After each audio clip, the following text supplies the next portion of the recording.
Hold on to your butts. Hang on, we're in for some chops. You keep using that word. I don't think it means what you think it means. Oh, somebody please think of the children! Welcome to the DeEducated podcast. What is up? Welcome to DeEducated. My name is Kris. I'm Mark, and I'm Batman. Or Superman, I'm not entirely sure. Did you know that, what's his name? The Penguin. Who's the guy? Danny DeVito? Danny DeVito. Danny DeVito. Don't say he died. No, he didn't die. Okay, no, good. he, during that movie, that would be 2020. 2020, we would just have to, It really would be. We'd have to cancel 2020. He would actually wear them little hand flipper McJiggers all day long, and he would wear them for like he's basically wore them for months on end. He seems like a creepy guy. I also Right? heard that he would like stay in the Penguin character, not because he was trying to method act, but because he was just trying to creep out all the people he was acting with. I love Danny DeVito. He's awesome. Have you ever watched It's Always Sunny in Philadelphia? I have watched some episodes of It's Always Sunny in Philadelphia. It's such a good show. I freaking love it. It's one of those nihilistic humoristic shows. So Yeah, I'll say. yeah. So anyway, this is episode 8. Oh, nice. Yeah. Welcome to the show, everybody. Mark's got his coffee. Don't hassle him about it. That's right. We don't want him to tell you to get off his lawn. That's right. Hey, what did you do this week? So I had a really busy weekend. I was on vacation, as we talked about last week. It's one of the reasons we didn't end up having an episode last week. But basically, had a 5-day week. We took off to Regina. Now, I don't know if you get it because you're from Saskatoon, but most people who aren't from Saskatoon or Regina don't get this somewhat of a fight that we have between the cities. But what I always find funny is when you're in Regina and you're from Saskatoon and people go, "Hey, where are you from?" They go, "Oh, I'm from Saskatoon." They go, "Oh, that's nice. Welcome, you know." But here in Saskatoon, when somebody's from Regina, we're like, "Hey, where are you from?" They're like, Regina. We're like, "Ooh, yeah, sorry." Well, Our that's only bad, because yeah. Regina's a dirty crap hole. It is what it is. Like they built the city around a slough. Like, what do you want? Yeah, like, in Saskatoon, we're just pissy because we have a larger population. Yeah. We contribute more to the province and to the federal economy. That's right. But we're not the capital. Capital, right? They're the much capital. better. They get the Royal Museum and Yeah. the Parliament and all the other IMAX. governmental stuff. They get the IMAX. Yeah. They get all that governmental crap. Yeah. But it's just a dump. They had an Olive Garden before us. Yeah, it's ridiculous. Who's that? Well, who in Olive Garden's corporate planning is that? So anyway, I mean, if you're from, and not only that, Mark, their name is not Regina. Right. Like that is a Saskatchewanism. Like that is one of the worst bastardizations for pronunciation Regina has ever happened in history. Regina. It's Regina, by the way. Yeah. But for whatever reason, somebody decided that it needed to rhyme with fun, and they just ran with it. Well, and we, in this province, we have a hard time. Where are you from? Skitchin. Like we're the Alabama. We're Alabama. We're from like Saskabush. We're from Saskabush. Like whatever that means. Like Stoon. We've got bushes, I guess. Yeah. We're from Stoon. Stoon. You hear that all the time. Yeah. Well, the credit union center is over on Marquis Drive. That one drives me nuts. It's Marquis, for God's sake.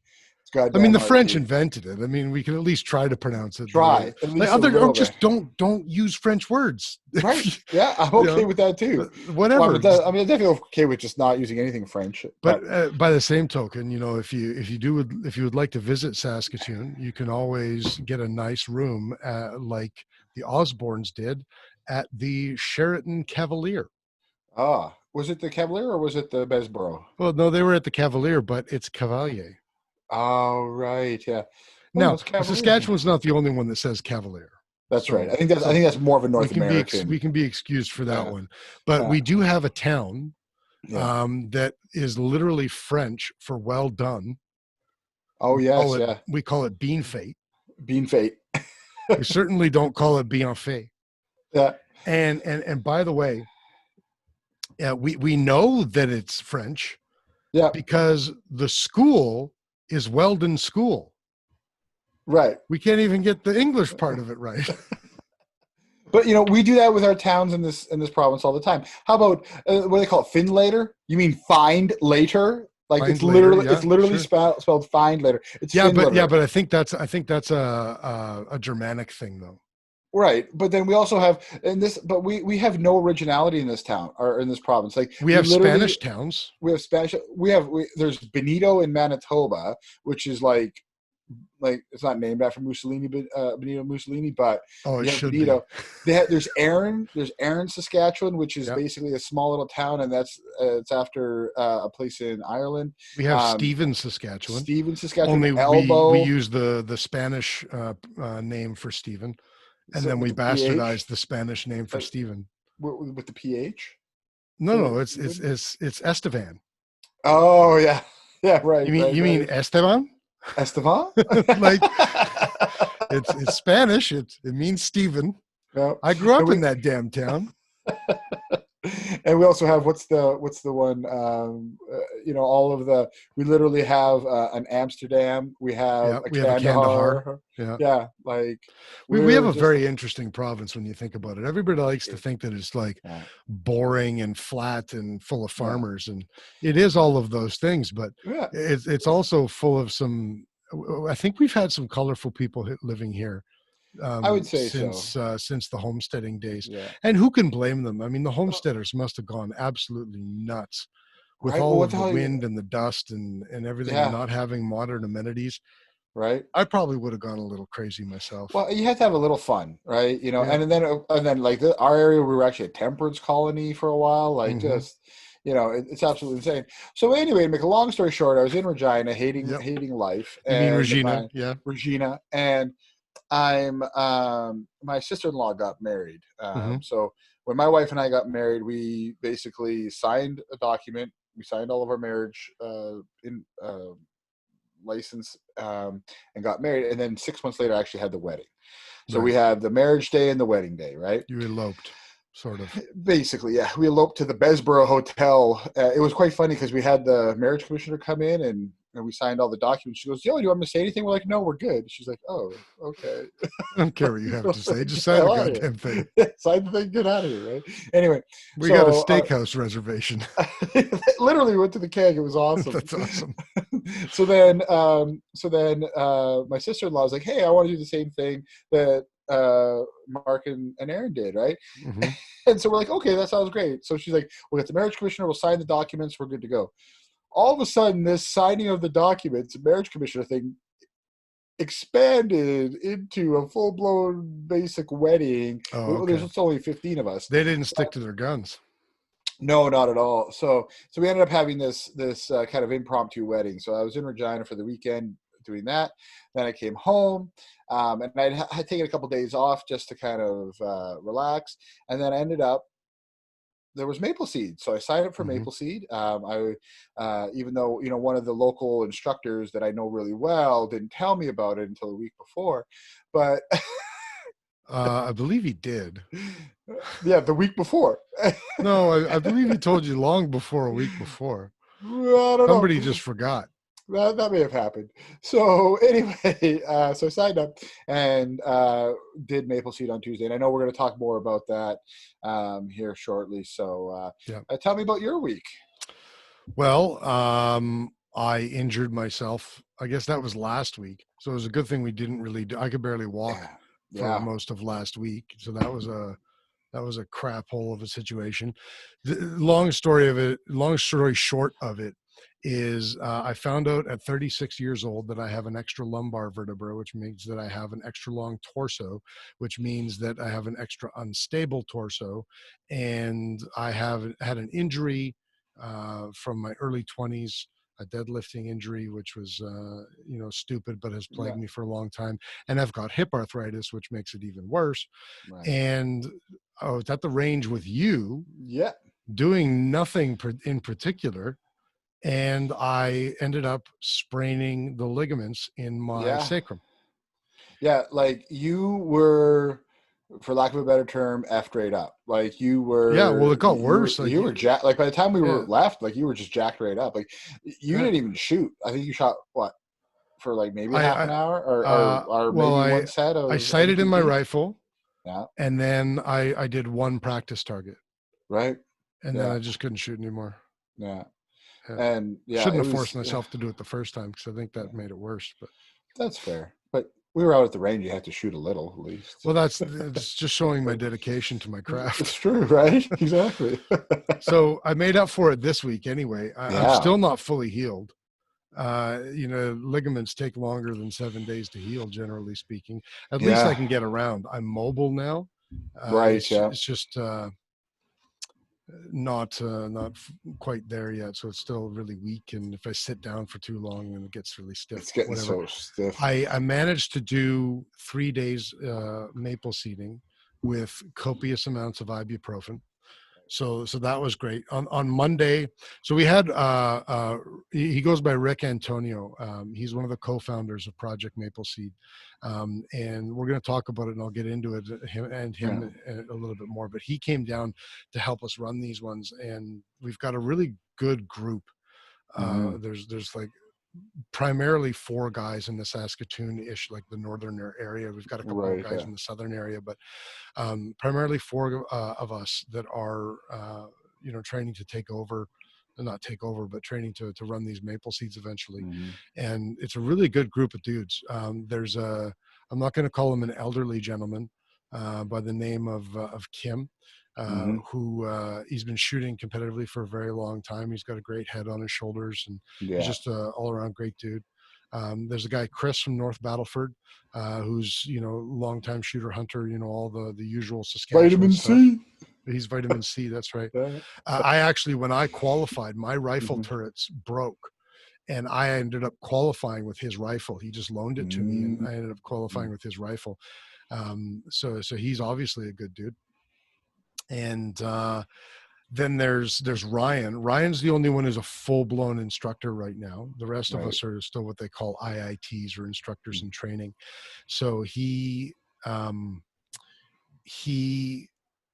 full-blown instructor. He's from around he's in Martinsville.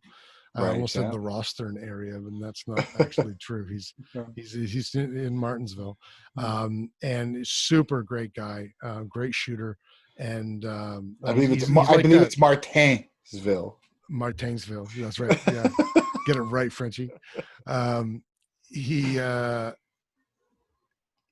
like I was saying, he's one of those guys. Like he seems like he's kind of quiet, but he's also super smart guy, very well organized. He organized a lot of this event and had everything ready to go for us. And so we just got a great group. I'm going on way longer than I need to be, but we just had a great group. So we did our own training on Monday night. Right. Rick made us all requalify, and all of us requalified. All of us shot, all of us shot well over 220. And some of us shot just under 240. So we were like we were in that range. So that's for those of you who know Mapleseed, the maximum score is 250. I would probably guess like the average score is probably like 215 to 220 for most people. Wow. So super impressed. There's I think the group that we've got is good shooters and good people. So we did that on Monday night, and then we ran 2 maple seeds 2 days back to back. You were in the first one on Tuesday, and then we ran another one again on Monday. Nice. And it was great. You can see they make us wear these hats. And we have to wear like a instructor shirt and an instructor hat. And you can see right about here where my hat line was. You can see that you got to wear eye protection on the range. So there's that. I look like a lobster raccoon on Wednesday night. It was ridiculous. And I'm a little bit, just a little bit sunburny.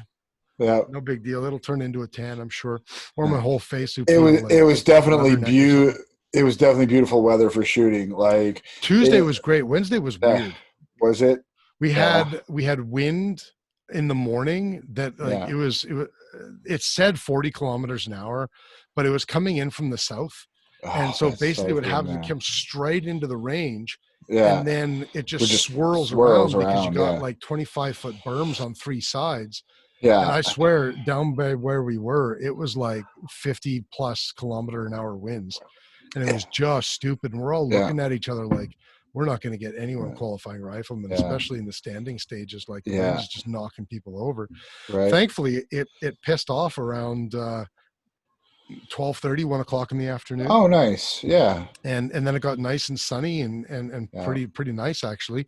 And then Yeah. just after we finished, just as we were packing up, we got the tiniest little bit of rain, and then Yeah. that was it. So Hmm. but Yeah. Tuesday was fantastic. It was Oh, calm. you couldn't ask for better shooting weather in this province, right? Yeah, it was Like monumentally we get good. we get 4 days a year like that, and that was one of them. So Yeah. it was And good. Mapleseed is notorious for, if Mapleseed's in town, it's going to be like gale force winds and rain. Right, of course. So Yeah. we've for the most part, I think we've lucked out in Saskatchewan. Sure. Most of the events I've been to in Saskatchewan have been good weather. So basically, the conclusion is that the weather in Saskatchewan, the weather itself is just an asshole. And so, speaking of assholes, let's go on to the world news. This is how we do the news now. That was how we're going on to the world All right, news. let's do that. Yeah. Let me just bring this sucker up. So, a Canada goose was found with an explosive taped to its body. This happened just on August 2nd here. This was in New York. So, a Long Island, New York man has saved a Canada goose after finding the bird with an explosive device strapped to its chest, and you can see a picture of it here. Apparently, they wrapped the tape actually around its neck there. Oh my God. So his neck is kind of folded over top of the tape, and you can see like that can't be comfortable. No. And the explosive, I mean, of course, this is CTV, so just so like it's an everyone else, explosive, not a firecracker. Yeah, right? exactly. They have to be as sensational as possible, but it was a firecracker. It looks like what their best guess at what happened was the asshole lit the firecracker on fire, and the goose must have ran into the water and doused the firecracker. Thankfully, because like, what kind of asshole needs to shoot a friggin' or blow up a Canada goose? Like Canada goose are some of the nastiest assholey animals on earth. Like they're complete jerks, but they don't deserve to be tied off with explosives, Yeah. But if you ever watch that video of the Canada goose chasing the woman as she's trying to fight with her purse, that video is amazing. No, I haven't. But yeah, I got chased definitely by a Canada goose when we were doing a tour of Parliament. In Regina when I was a kid. That must have been like, I was only there for kindergarten, grade 1 and grade 2. So it must have been grade 1 or 2. They took us all for a walk in Parliament, and I had a Canada goose hiss at me, and I was like, here we have all these Canada goose that are down by the river. And this one weekend, my wife and I are down at the river, and this woman is like encouraging her son to go stand by the geese, and the geese are getting just annoyed, and she's like laughing and all this sort of stuff, and I'm like, this kid is going to get eaten by a goose, or he's going to get pecked at or something. That's about as stupid as the woman that I saw standing about 6 feet in front of a moose in the Cypress Hills.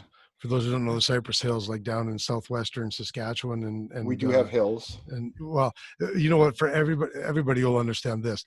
After Custer's last stand, that is where Sitting Bull ran away to hide from the U.S. Army, was the Cypress Hills. Tactical. This lady, like 6 feet, standing in front of this moose. I'm like, do you not understand how aggressive moose can be? And this, it wasn't a small moose either. Like this moose was over 1,000 pounds easily. Oh, like, my it God. was a big one. Like, just like, if you get trampled, lady, I'm sorry, I ain't helping you. Yeah, well, you know for sure that woman was definitely from Regina, right? Like, probably. Been, this is the same as the lady that we saw 2 years ago. We did a camping trip up to the Yukon. And in northern BC and southern Yukon, there have been multiple herds of bison reintroduced to the wild. Right, yeah. And for whatever reason, the bison love hanging around the highways. It's probably salt and that sort of thing. Yeah, who knows, but it was something, obviously. Yeah. And there was this lady, we took a photograph of her. She's outside of her half-ton truck with what must be like a 1,400-pound plus bison, like Jeez. full-grown male with the horns and everything. And she's like talking to it, trying to get it to turn around and look at her so she can take a photo from about 10 feet away. And I'm like, you don't even realize that if that thing charges you, getting back into your truck isn't even going to save you. No, you're done. Absolutely. It's you know, stupid. and it was, you know, you can't fix stupid, right? And every year people are killed by all sorts of wild animals, and they deserve it. They deserve it, as far as I'm concerned. You know, like and the it's guy a Darwin who Award. strapped the firecracker to this Canada Goose's torso or neck or whatever it is, I hope that he I hope he's walking down, you know, somewhere in New York tomorrow, or Long Island, I guess he was in somewhere in Long Island, and I hope an air conditioner falls out of a window. It doesn't have to kill him. No, Like, I don't want to wish death on him. No, but a just concussion would be okay. A little harm, right? You know, just a little harm. I don't wish him any specific harm. Just not general, specific harm, because that's not legal. Just general, right? Exactly. So, speaking of morons and people from Regina, so what we've got here is City of Regina recommends mask use indoors and in public vehicles. First of all, don't just use a comma. Use the word comma and, or just the word and in there in that headline. That just bugs me. Anyway. So the Regina's mayor and some city councils came together Thursday to recommend mask use. Wearing a mask is simply one more small measure to protect one another. It takes some getting used to, but it truly is for the greater good. Now, how is it? Like, explain how. Explain how. This is the problem I'm having. Again, you and I had a 2-hour conversation about masks, and you know my position on it, that masks have some efficacy. We know that they do. But how? Explain how this is going to actually lower the rates of COVID. People have been walking around with masks now going on 2-3 months, and that's not what has cut the rate. The reason it was cut, or has been able to be cut, is either, you know, the social distancing and the lockdown, or it wasn't as bad, you know, and that's a different debate, but it's not the masks. The masks aren't going to solve the problem, right? But Mark, it's just simply one more small measure to protect one another. Right. Well, you know what would be a great measure to protect one another? If we all just put body condoms on. Well, it's just one small way that we can keep each other safe. And don't we all just want to keep each other safe?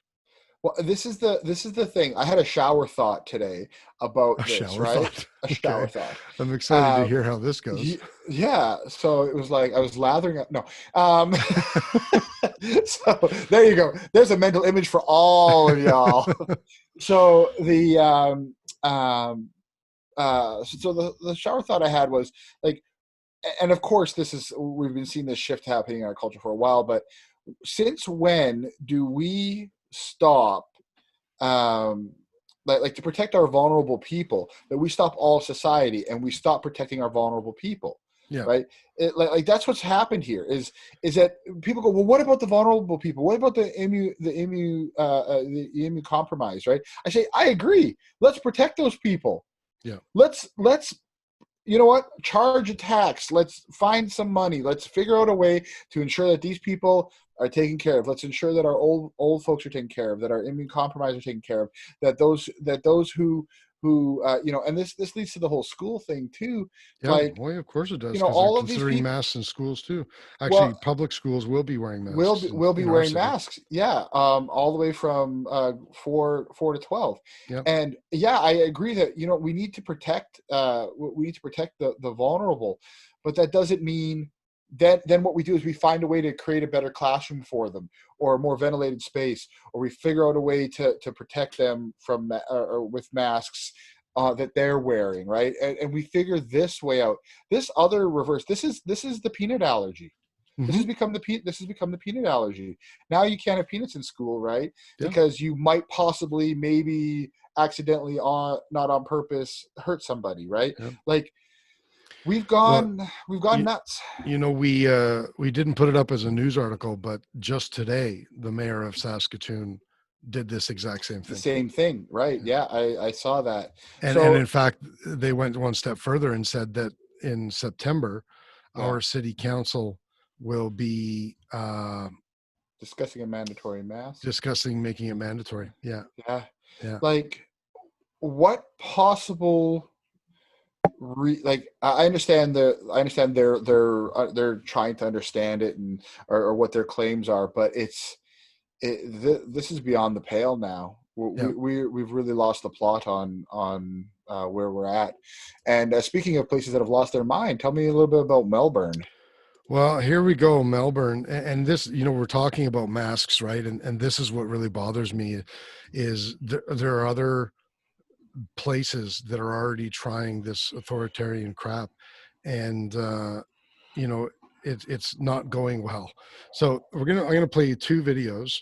The first video that I'm going to show you here, this is the arrest of she's got to be in her late 40s, early 50s. I don't know exactly how old she is, but a mother in Melbourne, Australia, while her daughter films, 3 cops, notice one sort of kneeling on her neck, but not really. But I mean, three cops pinning her down. Now, she was resisting arrest.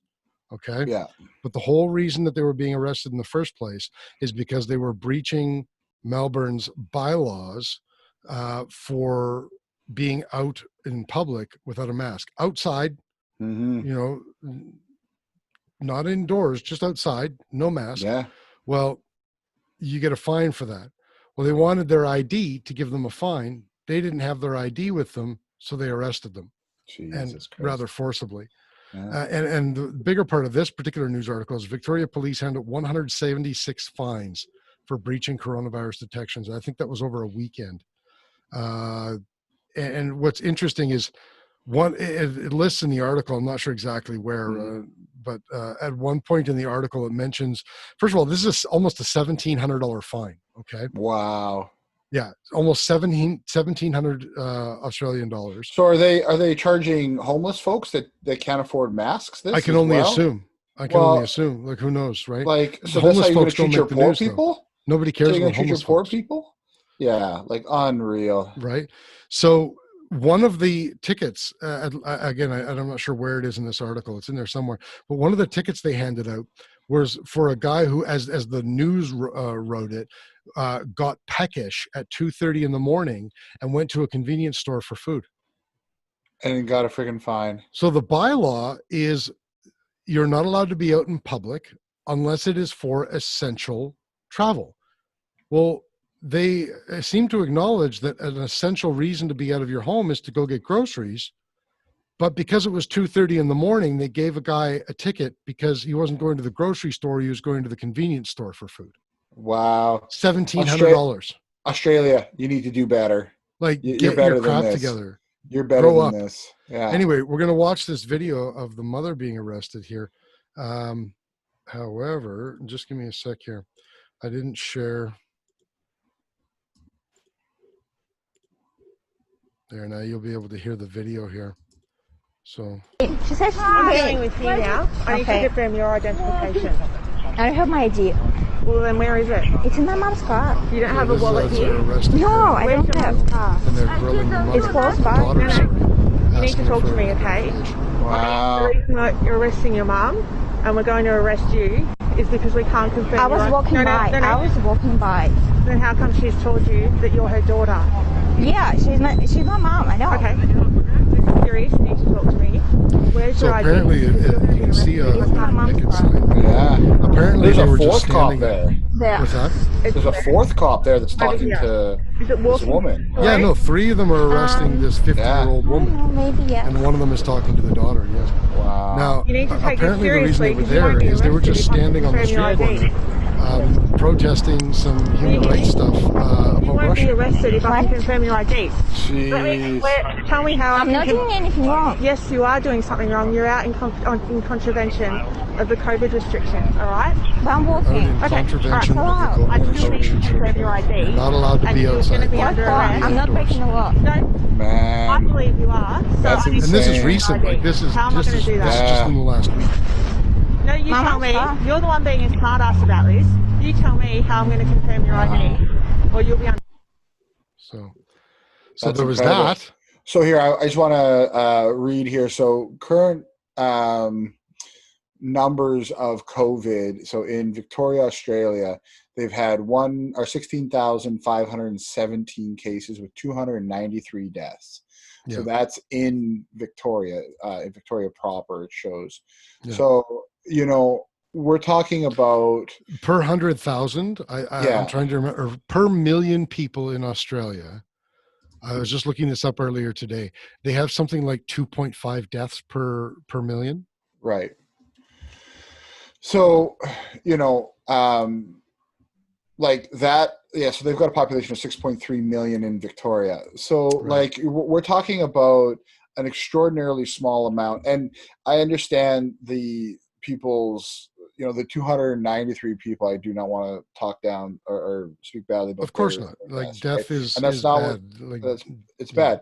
But I don't think that that losing your rights to that degree is worth it. Is worth it. Like that is insane. Well, but there's let's places. let's mention this really quick.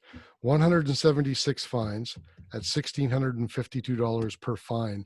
That's nearly a $300,000 week for Ding, the Victoria ding, Police. ding, ding, ding, ding. Right. As they always say, follow the money. Yeah. Right. But that's not all. This also happened in Melbourne. I'm going to play this video.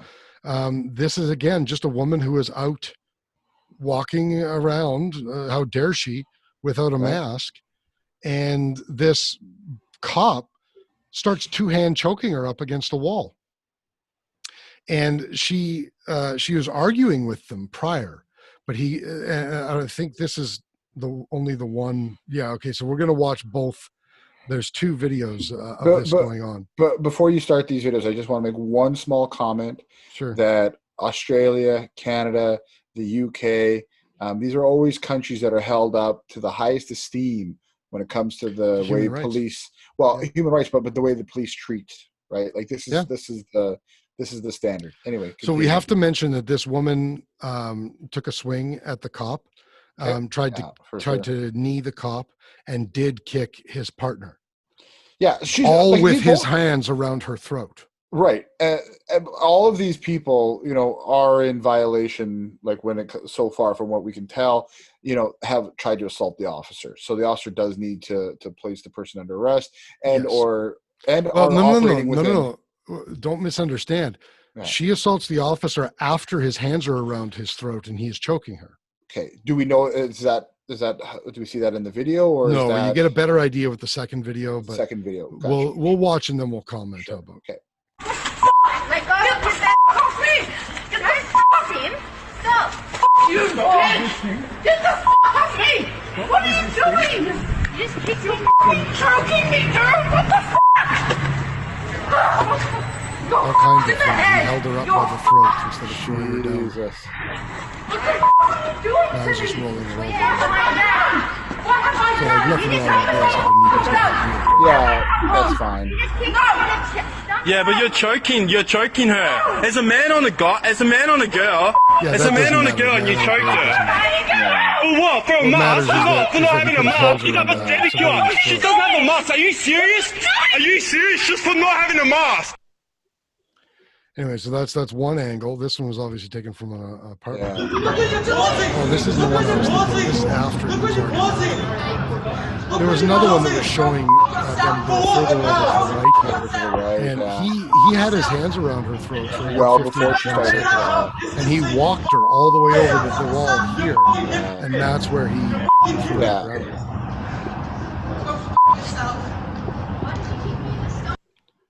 So yeah, unfortunately, we don't have the other video up. Why'd you get kicked in the? The cop says, "Why'd you kick me in the stomach? Because you were too fucking close." Yeah, you didn't know how to. You didn't know how to dodge a kick. I don't know. The extended video that starts with them over here. She tells him that he's choking her about 5 or 6 times before he throws her to the ground. Yeah. Now, okay, so this cop needs to get fired. Well, yeah, that seems pretty reasonable. That still photo is pretty descriptive. Very descriptive, yeah. So here's the thing. by and large, police are just trying to do their jobs. 100%. Their job is to enforce the laws that are created by the government. Mm-hmm. The problem here is not police forces. This isn't a defund the police thing. No. This is a authoritarian government overreaching and creating unreasonable and unnecessary restrictions in what is supposed to be a free and democratic society. Yeah.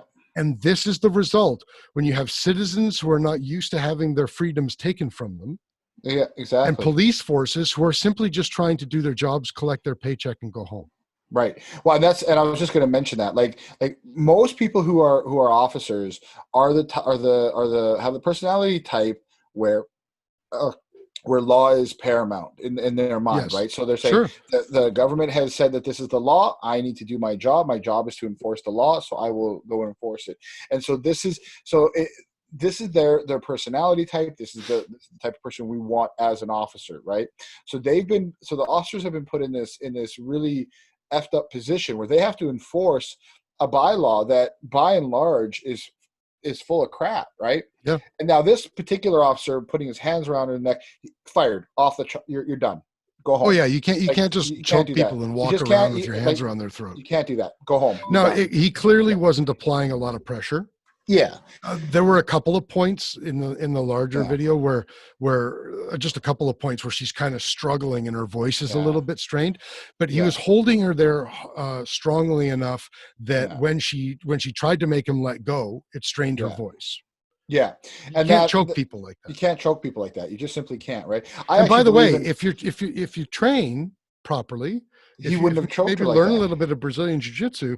Yeah. You don't need to chew and to choke people like that. Exactly. And I was just going to say, I actually would have supported him if he had taken her back, had her in a proper rear naked, trying to restrain her, holding her down, right? Like these sorts of things. Again, this goes to our larger, broader conversations we've had about the police.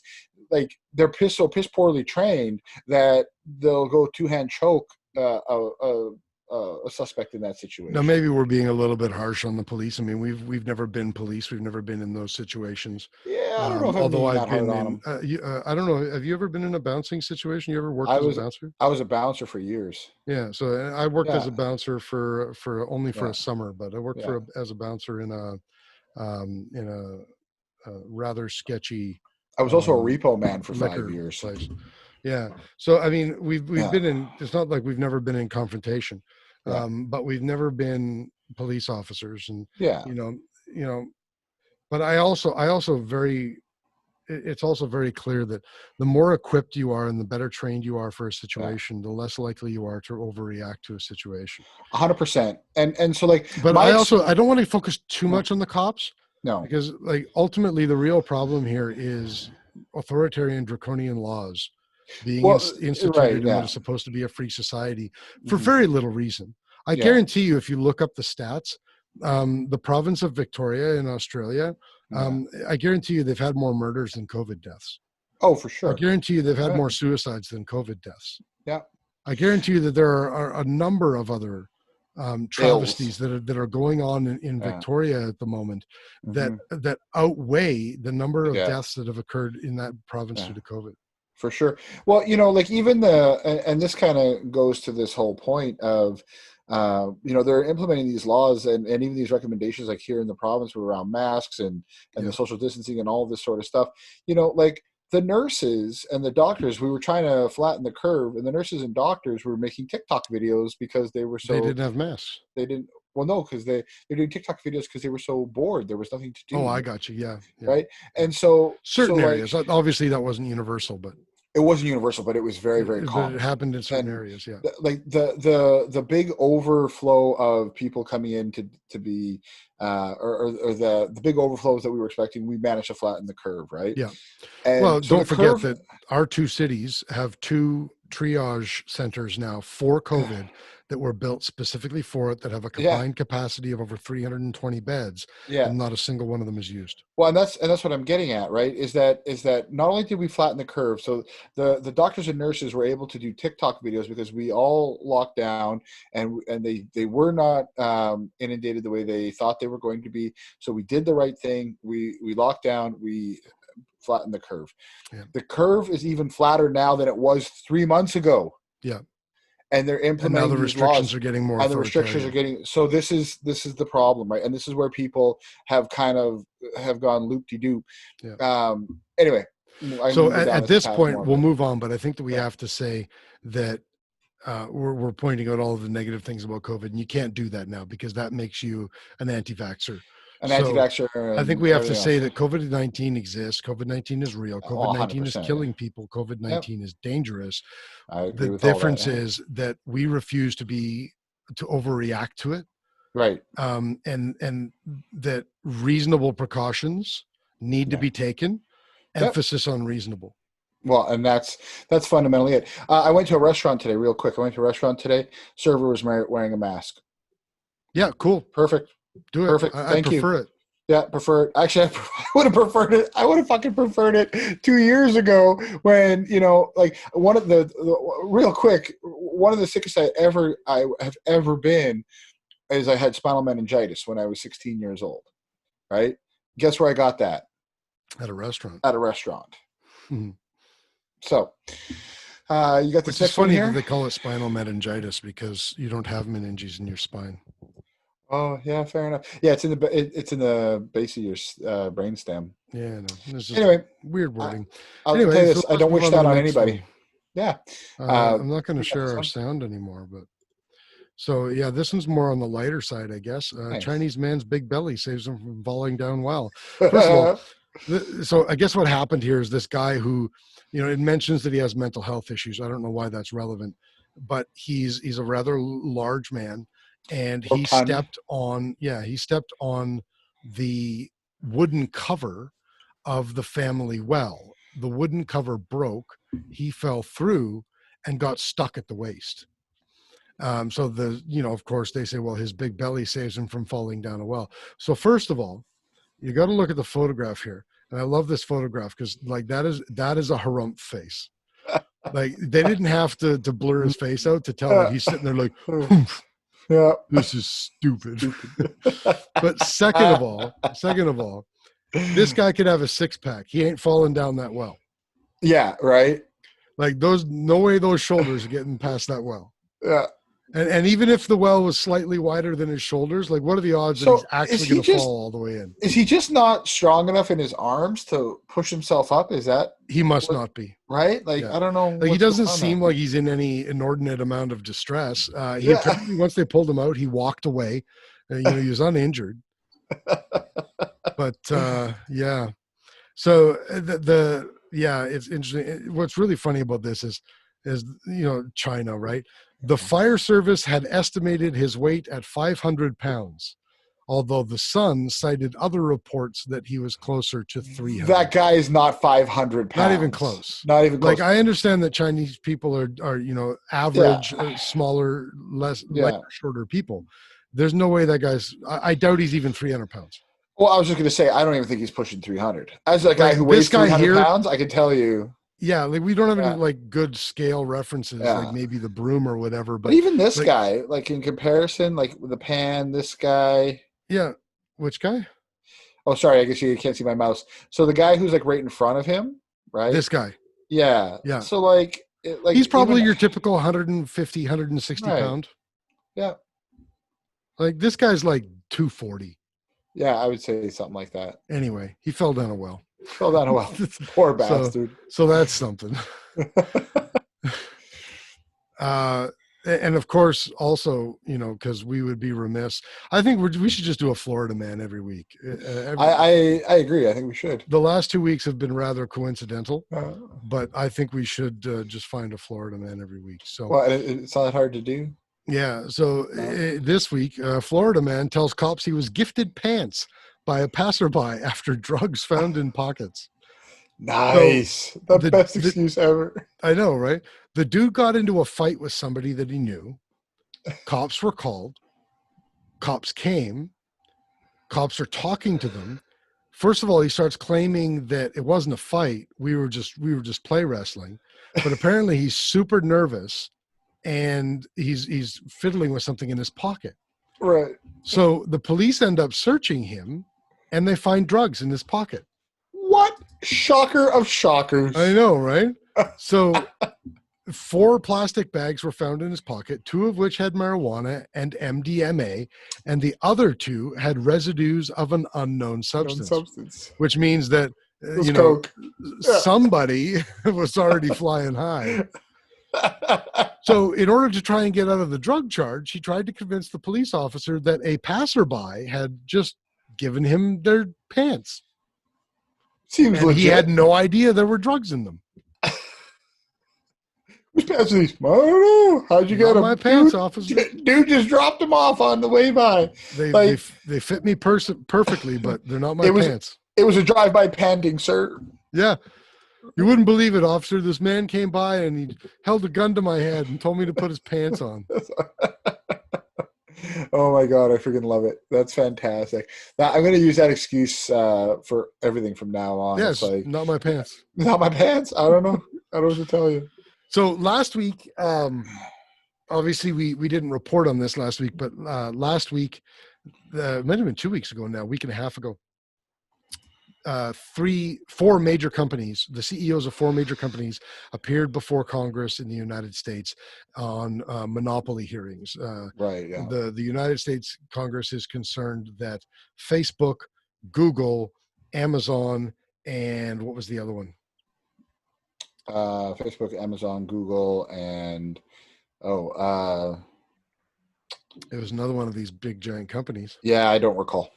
I don't recall who it was either, but it was one of the other big, well, not necessarily conglomerate, but big companies. They're all concerned that they're creating a monopoly. Right.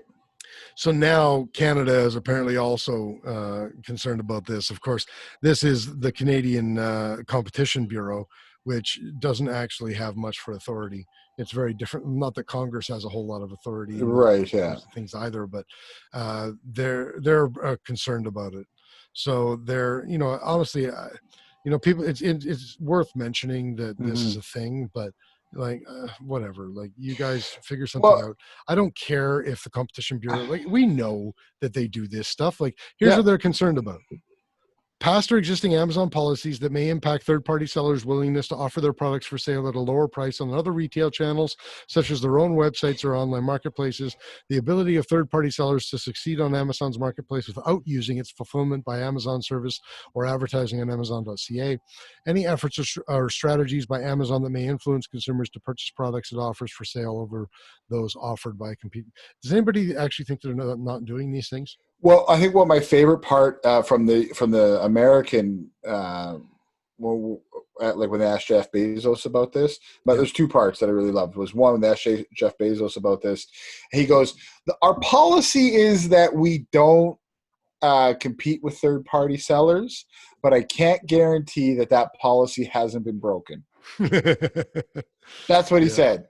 So I'm like, he's basically saying, "Look, go fuck yourself." If you'll excuse me, I have to take a crap, and I've only got a couple of $1,000 bills to wipe my ass with. Right, exactly. It took them over an hour and a half to even ask Jeff Bezos a question, because all of the fangs, as they're called, were there. So the Facebook, Amazon, Google, Netflix, those guys, they were all there. And it took them an hour and a half before they even asked Jeff Bezos a question. My second favorite part was one of the senators, like, guys older than the hills, like he's, I don't know, like 389 years old, right? Yeah. And he's like, he's talking to Zuckerberg, and he goes, "So when I've got my Gmail, why am I getting emails from more Democrats than I am getting from conservatives?" Zuckerberg, you should ask the Google guy that on Facebook. Exactly. Zuckerberg's like, I don't know, have to ask Google about that, but in Facebook land, like, it was like these guys are trying to ask questions. They just don't have they have no sense of what they have no business asking anybody anything. Right. Like, you know what? If you're going to do something about monopolies and unfair pricing and unfair competition and breaking competition laws and monopoly laws, then do something about it. Yeah. This lip service crap, it just irritates me. Agreed, for sure. So let's move on. Yeah. Do you want to bring up this next one here? Yeah. So this is Trump's brother is sick. Okay, next. That is all. That is all. Basically, his brother's sick, and it's been what's going through the news today. You know, we wish him well as one human wishing another human who is sick that he. But otherwise, you know, Yeah. it didn't make the news when my grandma got sick. Yep. So this next one here. How to easily clean earwax. What an unfortunate advertisement. Just yeah. So worse face masks, bandanas, and neck gaiters may be more harmful than no mask at all. We talked about this. We did talk about this. So it was interesting. So when you go down and you read the article a little bit, it says here, hold on, let me just find that spot again. So to study how well face masks prevent COVID spread, the Duke team focused on fluid droplets coming out of the mouth when people speak. To do this, they use... Whereabouts are you here? Because I'm trying to follow along on the screen. Yeah, you're up. You've gone too far. So I'm just going to skip down. So which face mask can do the job? The best face mask is the N95 without valves. Right. These types of masks are commonly used by healthcare workers in medical facilities, right? And then so is this just an advertisement for 3M? Right. Well, so this is the they've already increased by what, 10, 20, 30 times in price? At least that, yeah. Well, it was really funny. I remember when this all was kicking off and people are like trying to get their hands on N95s, and so I call up a few people I know and I'm like, hey, you want me to send you some N95s? They're like, how do you have N95s? I'm like, Ebola, bitches. Yeah, I was ready for this. What are you talking about? Well, I'm going to be honest with you. If I'm going to be wearing a mask, yeah. Like if our city makes it mandatory, yeah, it's I'm wearing a neck gaiter. For sure. So I'm just going to read this here. In contrast, bandanas, neck gaiters do not block fluid droplets well at all. Study authors explain that the neck gaiter causes large fluid droplets to break up into smaller particles. This increases droplet count and could allow particles to hang around in the air for long periods of time. I love how it's not airborne, but it's airborne, but it's not airborne. It's airborne. Right. This in turn can raise the likelihood of someone wearing a neck gaiter transmitting COVID-19 to others. So here's what's hilarious about that. There was just one more thing I wanted to read here. So and this is the quote from Eric Westman. So he's the senior author of this paper. He goes, wearing a mask is a simple and easy way to reduce the spread of COVID-19. About half of infections are from people who don't know or who don't show symptoms and often don't know they're infected. They can unknowingly spread the virus when they cough, sneeze, or just talk. Cool story, bro. Okay, so is it or is it not? Like, somebody has got to freaking put a pin in this. Is it airborne or is it an aerosol? Is it aerosol? Is it airborne? And the science says it's aerosolized. Right. The news constantly says it's airborne. Right. And can you or can you not transfer this if you are asymptomatic? Another great question, because with most other viral infections, you will only transfer the virus when your viral load reaches a certain level. So why can people like, and this is like every other time that we've ever had a viral outbreak, we did this with SARS, we did this with West Nile, we did this with Zika. Everybody always talks about viral load. Yeah. Okay. Why is that not being mentioned at all anymore? Right. Why does that not matter? Like, does all of a sudden the viral load in the body not have anything to do with transmission rates? Is nobody looking at this? Is nobody studying it? Like, why all of a sudden, like, this is a long-seated precedent to look at viral load in relation to transmission. Yeah. All of a sudden nobody cares? Well, and I think that actually lends itself to the even greater question around how come nobody is caring about all the science from January to May 12th seems of this year has seemed to just gone up in smoke, right? Like asymptomatic people couldn't transfer it, now they can all of a sudden. Masks don't work, now they do all of a sudden.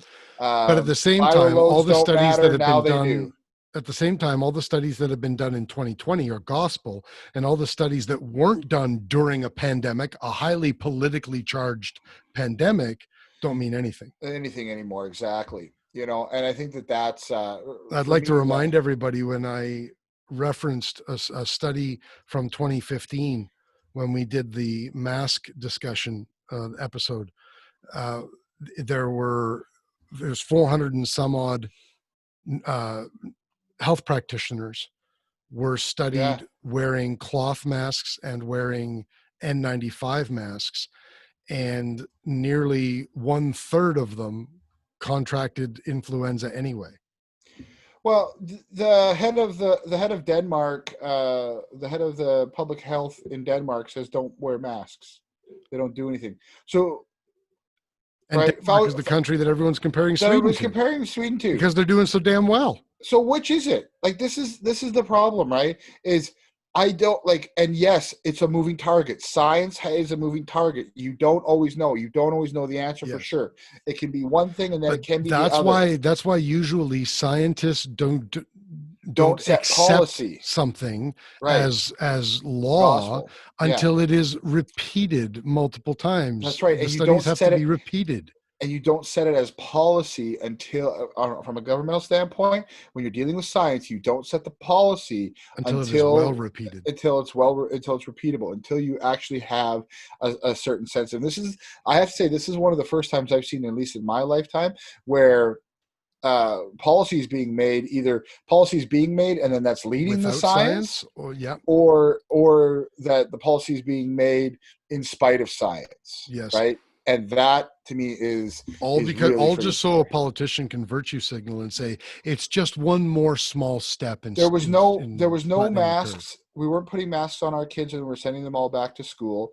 Now we are, right? And that's all political. It's all. And that was a 3-day decision, by the way. It was. Yeah. So I want to comment really quickly. Sorry, I know I'm going to get us off on that. I want to comment really quickly. I don't want to. It's a comment, and I don't want to start a debate or anything like that. Mm-hmm. But I just have to say to the people who are very anti going back to school, all right, you're right. There's concerns. I respect your concerns. Mm-hmm. But you are also asking that you are privileged enough to be able to say, well, my kid can stay home. My kid doesn't need to go back to school. Yeah. Just think about the single mom who that's her only option. Think about the family who can't afford the $800 a month in daycare, or is incapable of homeschooling. Think about, and this is the thing. Like, even when we close down the schools, everybody's like, "What about the kids that have to go home to these abusive families?" Right? Well, guess what? Those kids are still in those abusive fucking families, and you want to say, "No, you should stay home." So why is it now we're going to put them in a education situation with their abusers? We're trying to get them. Well, no, right, exactly. We're trying to get them out of the situation where everybody was worried about these kids going into these situations where they were full of anxiety. They had abusers. They were being sexually assaulted. They had the shitty parents at home. All these people were worried about this when they closed down the schools. And now that people want to go back to school, all of that's forgotten. You want to talk about take your privilege, right, and shove it up your behind, because you don't get to sit there, your hoo-ha, you don't get to sit there and you're speaking out of both sides of your mouth. Do you care about people or do you not care about people? Oh, I know what people you care about. The only people that matter to you. That's what it is. Anyway. Well, no, they care about the child that is bothering them constantly. Right. And they definitely care about virtue signaling. Definitely. That's what most of this is. Most of this is virtue signaling. That's all that the politicians are doing too. The only thing is you can understand why a politician would virtue signal. Why are all these other morons virtue signaling? Right? Yeah. Just for pats on the head? Yeah. Well, it's what it is. It's because people want social capital. That's what we've turned this whole thing into. Wearing your mask and wanting your kids to stay home from school shows that you're a good person, that you're socially conscious. Yeah, it's like fucking recycling and... You've sworn 3 times in the last 2 minutes. This should have been a get off your lawn because you're getting riled up here. I know. And it's like freaking recycling and being a vegan or a CrossFitter. Or a CrossFitter. Or a kung fu practitioner. Or kung fu practitioner. So the next one is your insult everybody. Okay. While I'm on it. So the CDC gives a 3-month immunity. CDC gives 3 months window of immunity after COVID-19 infection. And Ellen DeGeneres got a star on the Walk of Fame. Wow, right? but apparently she's a bad person now. I don't know. Everybody's getting canceled. Yeah. So basically what they're saying is, in a nutshell, that after you get COVID and you get over it, you're immune for about 3 months, and then your system forgets. So this will essentially help in the development of a vaccine, because at least we should have a good sense now of what a vaccine might do and what sorts of boosters we're going to be looking at. Yeah. But what I find interesting with this is, you know, to me, it's very much about not knowing the solid answers, right? Because there are some places that are saying 6 months, some places are saying you have permanent. Well, the chief medical health been done. officer of Sweden says 6 months. Right. So again, we're now are we going to be setting policy around this? So after 3 months, like, and so and they even say, well, you should still wear a mask, you still social distance. Well, you're immune. Are you, or are you not immune? Are you, or are you not immune? Right. Exactly. Right. This is an either. This is an either or. Right. Like, you're either immune or you're not immune. Sure. After 3 months, it can wear out or whatever. Like that happens to the immune system for sure. If it does, then deal with it. Then deal with it then.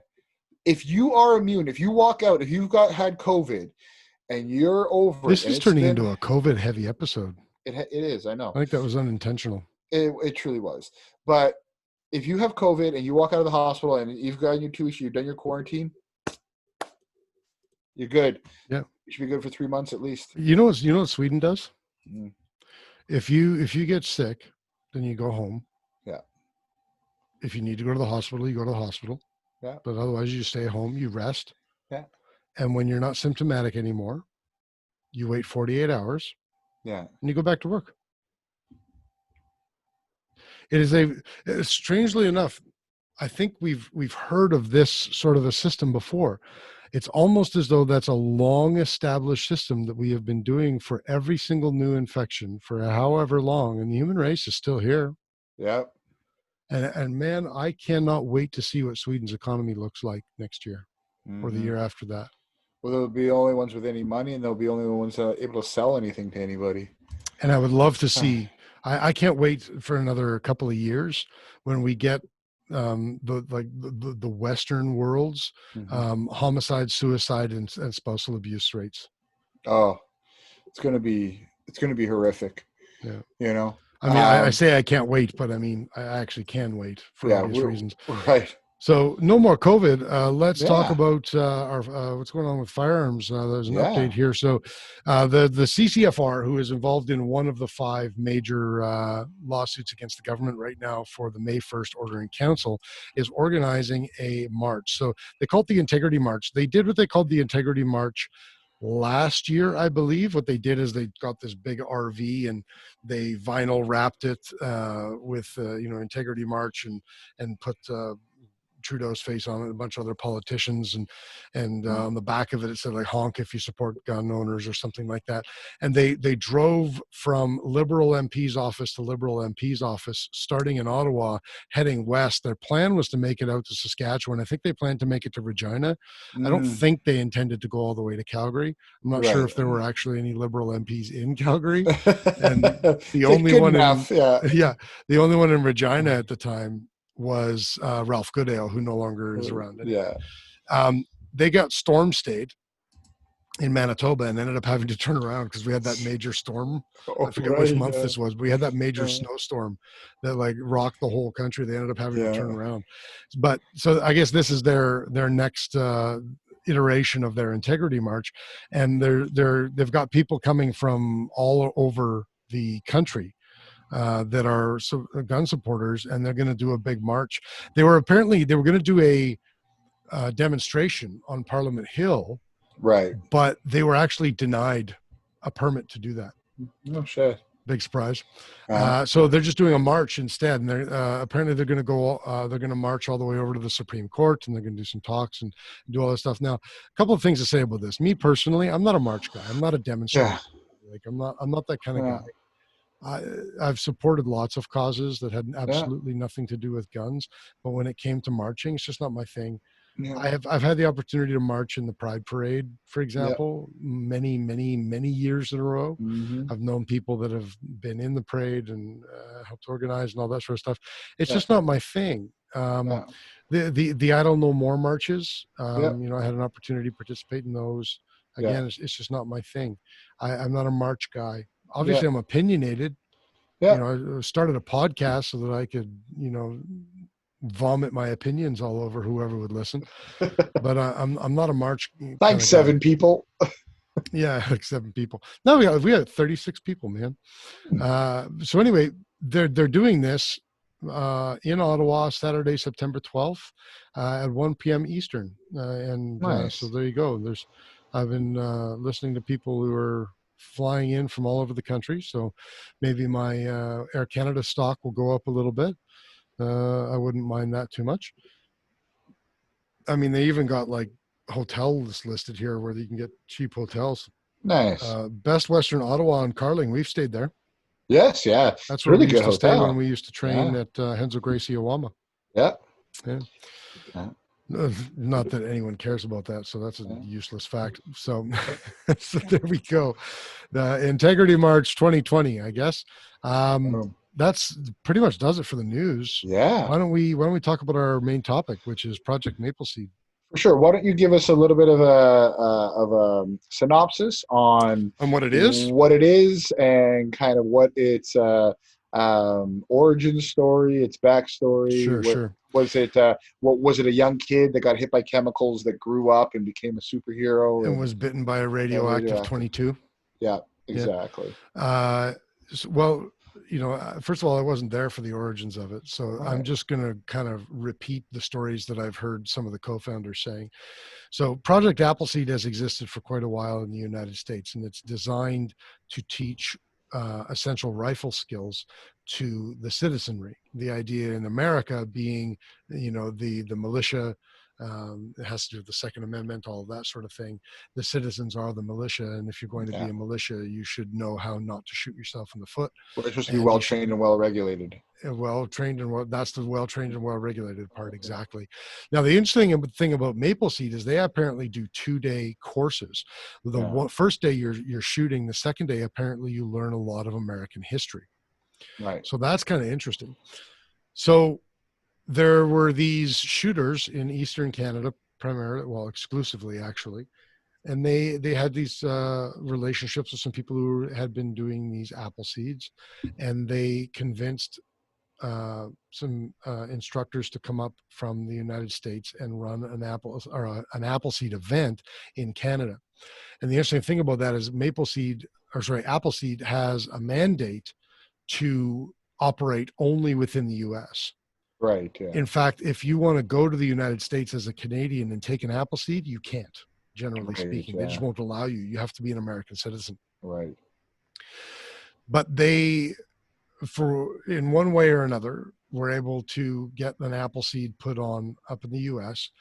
And there was up in Canada, sorry. And there was a particular group of people who did that event, loved it, qualified, etc.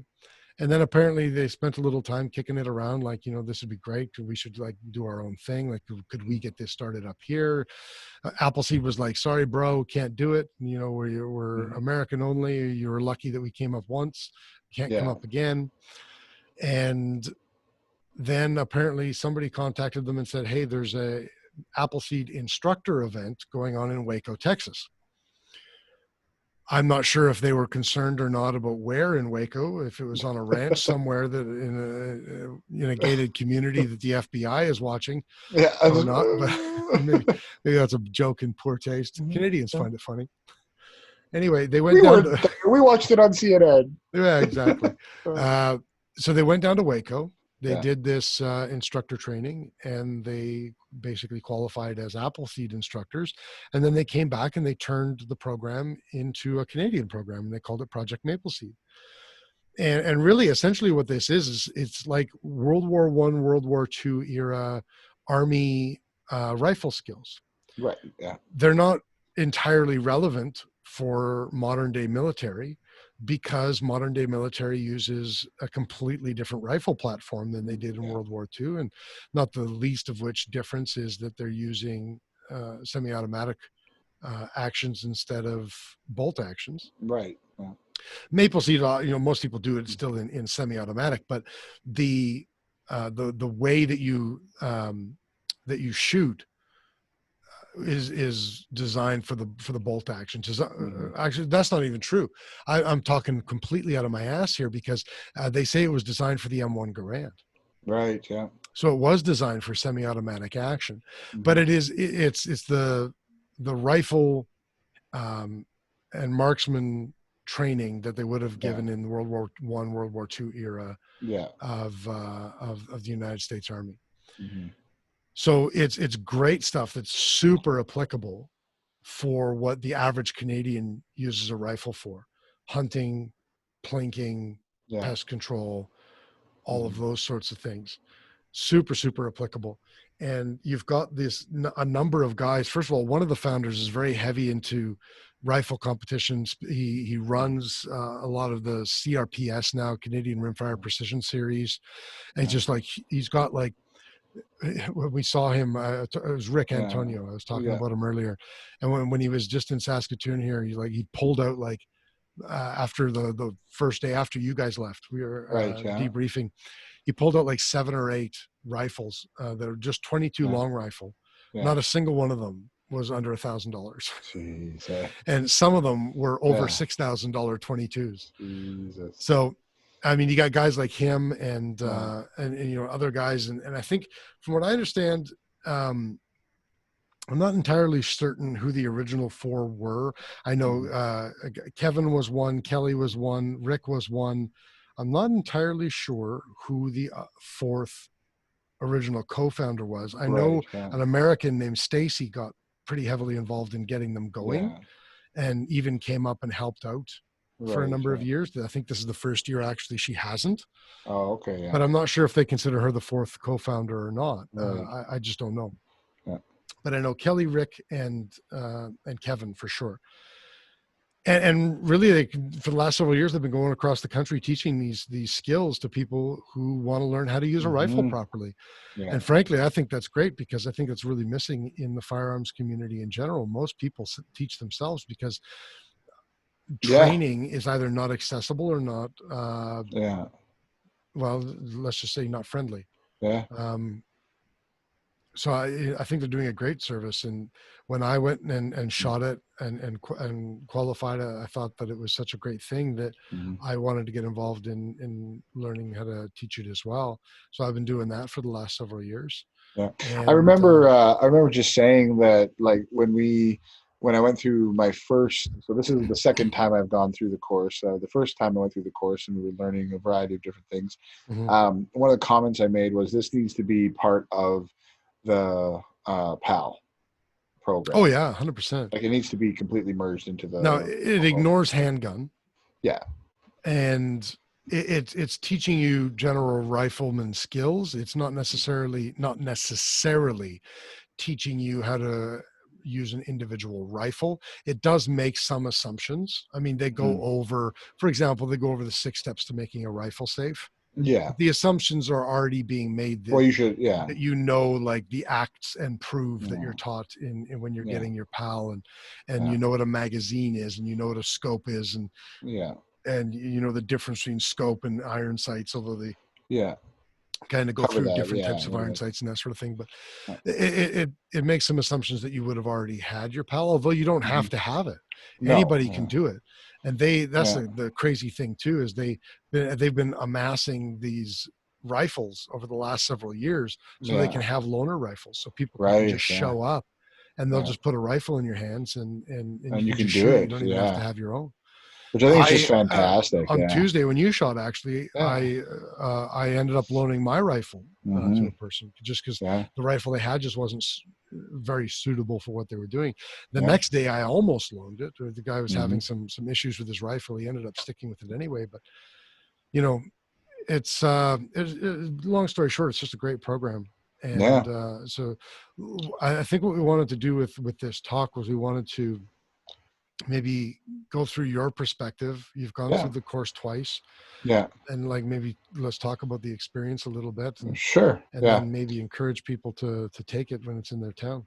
Absolutely. So I know for me, like I said, I've taken it twice.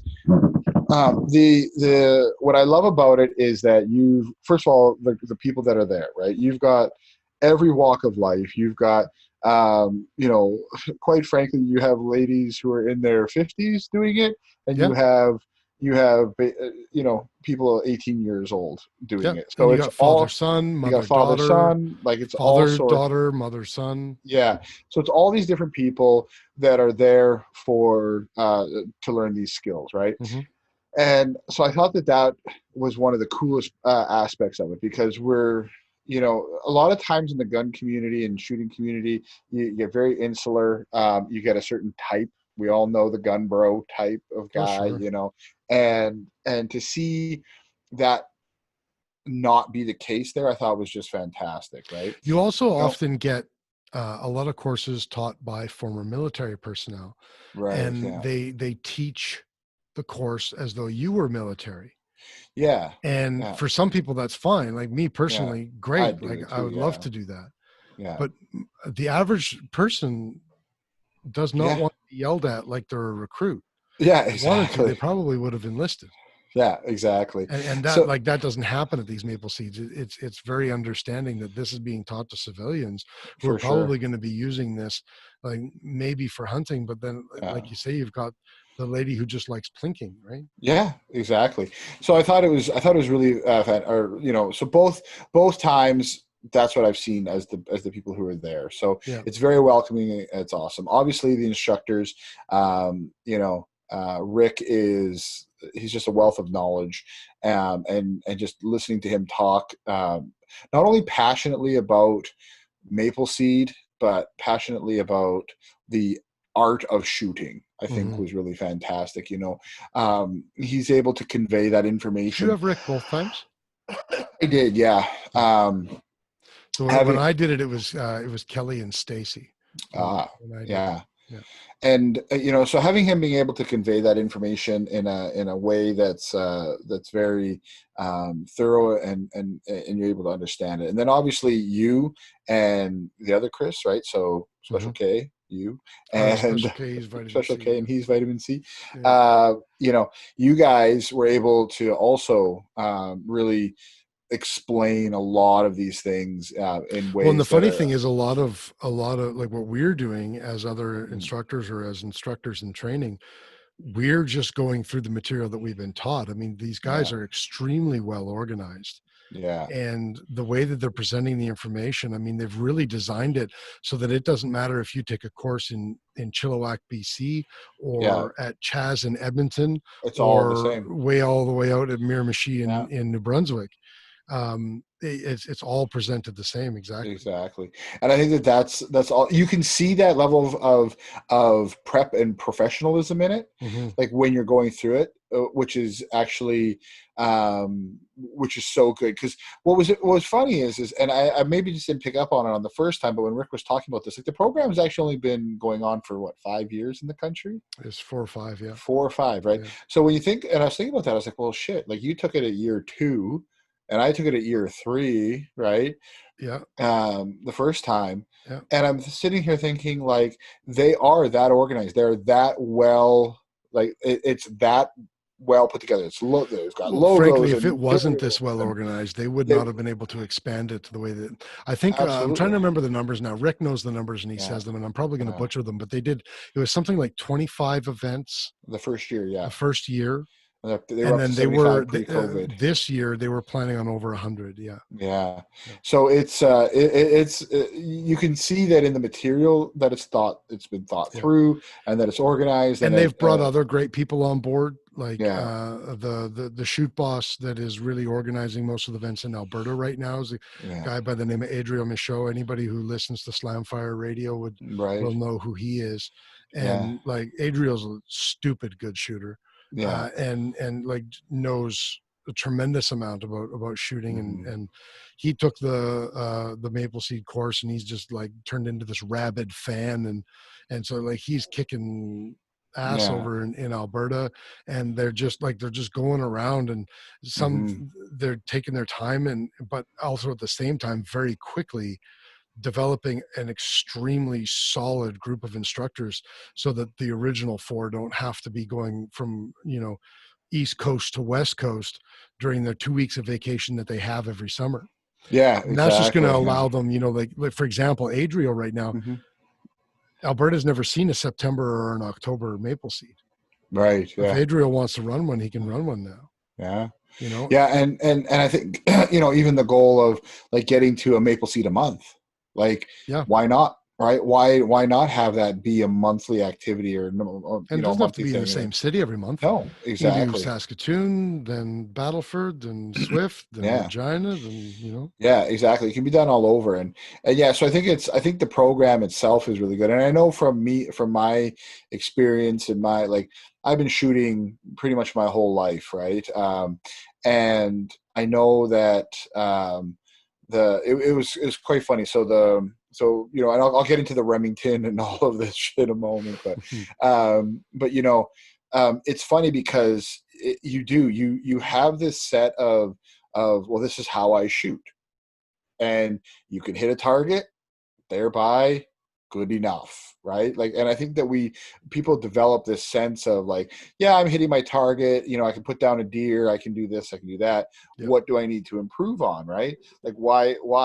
But when you actually go through the program and you see your groups going from 2 inch to 3 inch to 1 inch to half inch to on top of each other, like being able to see that progression throughout one day, in and of itself is crazy, right? So what I like is you can take the newbie shooter and the experienced shooter, and they all get to have that level of improvement. Yeah, that is super. It's super important for everybody, right? And it's good for everybody.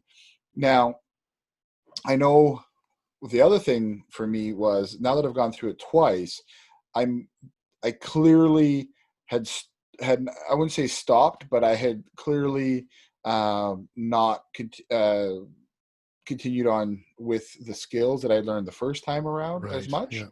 And I know, like, I was off for 5 months shooting. Like, I couldn't even do this with this hand up until February of this year, right? So, and I think that's part of it. But there were so many things that when I came back, I was like, oh yeah, there was this, and there was this, and there was this, and there was this, and there's these things that were all clicking with me again. It was one of the reasons I started instructing, because you get that reminder. Like Rick calls it drinking from a fire hose. Right. And the first time, and probably even the second and third time, it really is like drinking from a fire hose. You're not getting all of the information. You may be there for all of the information, but you are certainly not retaining even a fraction of the information. And that's what's crazy, is it's not a one and done course. Yeah. It is the exact same course, but it's worth taking 2, 3, 4, 5 times. I have to say, like that was the thing, is I was actually concerned coming into it, thinking like, well, I've gone through the course, I know it's going to be the same material. Am I going to pick up anything else? And it was like, of course, there was all this other information that I had, had forgotten about, or wasn't doing right, or wasn't doing enough. Right. And I think that for me, that was really the biggest change, I think, that happened. And it's funny because throughout my martial arts career, I'm very much the type of person, I watch, I see somebody do it, and then I'm able to copy it. Mm-hmm. And then when it comes to technique, I always try to train that technique in the way I was shown. Right. Yeah. And I caught myself basically not doing the technique, and not even not doing the technique, but not realizing that's what's happening. Is that like, I understand that they're like, you put your arm here, you put here, like, this is where you want to be in that, but this is technique. This is sparring. This is fighting. This is throwing jab, cross, hook, cross, leg kick. This is, grip inside, roll to your sides, go for a leg sweep. Like, it's that style, or it's that sort of technique. And for some reason, the first time through versus this time through, I didn't quite correlate those two.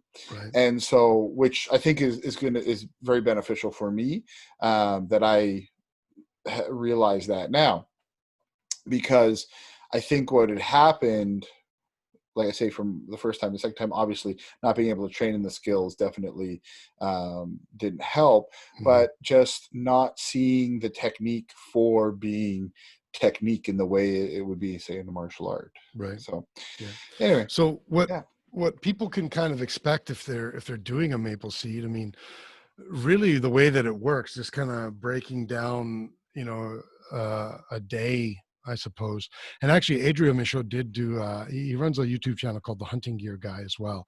Right. And he put a pretty good Mapleseed breakdown up on his Hunting Gear Guy YouTube channel. So I recommend anybody who's even remotely considering doing a Mapleseed, go check out his video in terms of preparation. But essentially, I mean, the day starts out talking about, you know, they go through the safety protocols and the icebreaker sort of stuff, and then they want to see you shoot. They want to see what your groups are.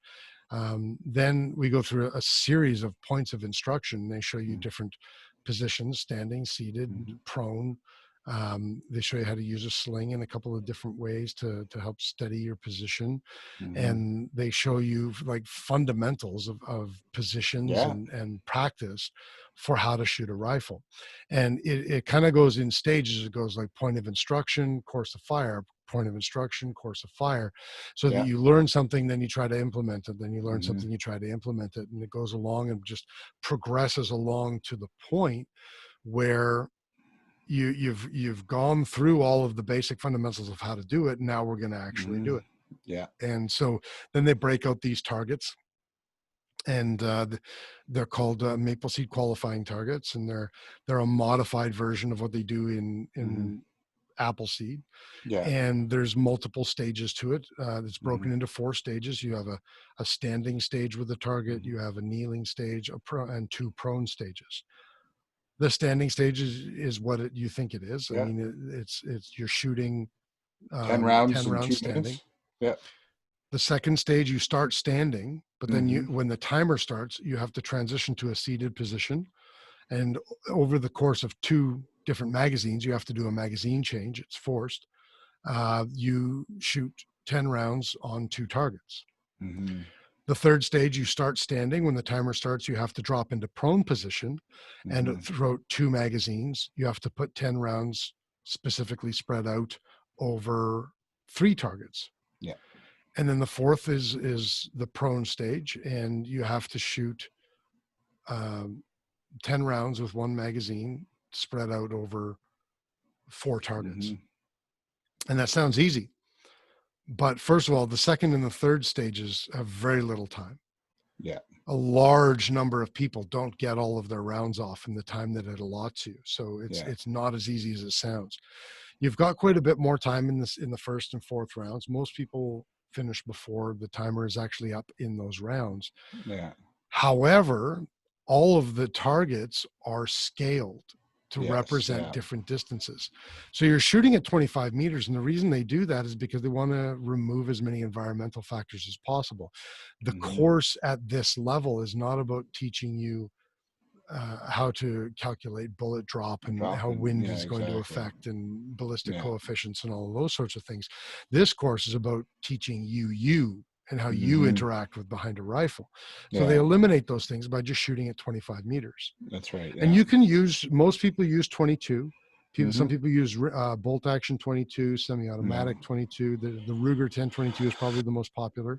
But prior to the AR-15 being banned, there were people that used AR-15s. We've seen like crazy straight pulls like Ruger Scout rifles. Some people bring lever actions or other tube guns. They're not the best because there's that magazine change component. Some people have brought like single shot rifles. Like that's not a good idea. You don't have to have a scope. You can use iron sights. On day 2 there, we had 2 people with completely stock Ruger Americans, and not the fancy ones, like standard Ruger Americans with like stock Ruger iron sights. But really, you want to have a rifle that you can change magazines. You want to have a rifle that you're comfortable with. or just show up and borrow one. Yeah, That exactly. works too. Yeah. Yeah, but the targets are scaled at 25 meters. So at 25 meters, they are sized specifically to represent a body size target at Yeah. 100, 200, 300, and 400 meters. So Mhm. that last stage in prone, you've got a long time to be able to shoot. And you're only 25 meters away. So you're thinking, oh man, this is a piece of cake. But Yeah, your bullseye is literally this big. exactly. If I can Yeah. turn Yeah. it's Yeah. probably only about that big. Yeah. For your So, bullseye, right? right. So That's still for 25 meters away. yeah. So for people to understand that, that's like hitting a pizza box 16 inches is the way Rick said it at 400 yards. What they do is when you're shooting the squares, there's 1 inch Right. black Oh, squares. pardon me. Those are, At. yeah, that was Yeah. the other one. Sorry, So my apologies. when you're talking about a 1 inch Yeah. square, 25 meters away, to the eye, it is the same size as a 16-inch squared pizza box would be at 400 meters. Right. Yeah. So when you're firing at that last stage, you're if you're going for the V-bowl, for the bullseye, you Yeah. essentially have to hit what would be like a coffee cup Yeah. sized ring at 400 meters. Yeah. If you want the bullseye. That's right. Yeah. And you know, you can still get points by hitting the perimeter of that pizza box, but Yeah. you don't get as many points. And Yeah. the total qualifying target is scored out of 250 points. You need 210 points Yeah. to qualify as a rifleman. Yes. Yeah. And you heard me saying earlier, like, I'm just guessing. I don't actually know. Like the founder guys who do a lot more of these than I would. I've only done maybe a dozen, maybe a little more than a dozen at this point. But from what I've seen, it kind of seems to me like the average score is somewhere between 215, 220 for those who qualify. Yeah. If I had to get, like in Canada, apparently, according to the statistics, this isn't my statistics. This is, I originally heard this from Kelly. Apparently, almost 20% of people qualify their first time out. Yeah. That means 80% of people don't. Yeah. It's not easy to qualify. Yeah. And I don't even know what it is for second time out, but it's probably not much more than 20%. So for not qualifying, I don't know what the average score is, but I see a lot in the like 170 to 190 range. Yeah. Yeah. So it's not an easy thing to qualify. Yeah. But and qualifying isn't really the point either. No, exactly. Because whether you qualify or not, you're learning new skills and getting better behind your rifle. Exactly. So so we'll kind of talk about the MQT and so I didn't qualify first time or second time when I've gone through this. So my first time through, my very first highest score, the first time through I think was just about like 180-ish. The very first time I went through. The second time through here, my highest score was 189, and I just kept dropping from there. I went 189, 171, and then like 150. Because by the end, honestly, I was frustrated. I got in my own head, and this rifle. So for those of you, I don't know if I ever mentioned it, but I have a 597, a Remington 597, and it was really, with a $50 Chinesium scope. With a $50 Chinesium scope. And so, I've been remiss to get rid of it for quite some time. Obviously there was, there was a sentimental value to it. It was, Kris bought me the rifle. And just wanting to get it to work, right? Like I had this like you attitude towards it. I wanted this rifle to function correctly. And so the first time I went through it, I shot like I say about a 181 with this, and actually the scope on that one was like a $10 Chinesium scope, and I shot it with Remington Wildcat or Winchester Wildcat. So like that stuff is just literally garbage. the worst ammunition you could go for when you're doing precision shooting. Pretty much, yeah. So this time I went through with CCI mini mags, and that helped quite a bit. And so it was interesting because like we've talked about this before, and this is something where like I've never felt really comfortable behind that rifle. Like I have my Savage Axis, I can sit there all day long and just shoot round after round after round when the damn gun's working, and just shoot round after round after round, and I'm not sore, there's nothing wrong, like I don't feel all messed up. But behind that Remington, even this past time, I was actually the most comfortable I'd felt in a long time behind that rifle, and I still, was uncomfortable. My head was kinked, my neck was kinked, my shoulders were kinked. I just was not in the right position. Yeah. And so Rick actually grabbed it and he put 5 rounds down range. And by the way, he shot I've seen Rick shoot. Yeah. The night before, I saw Rick making jagged holes. Right. Yeah.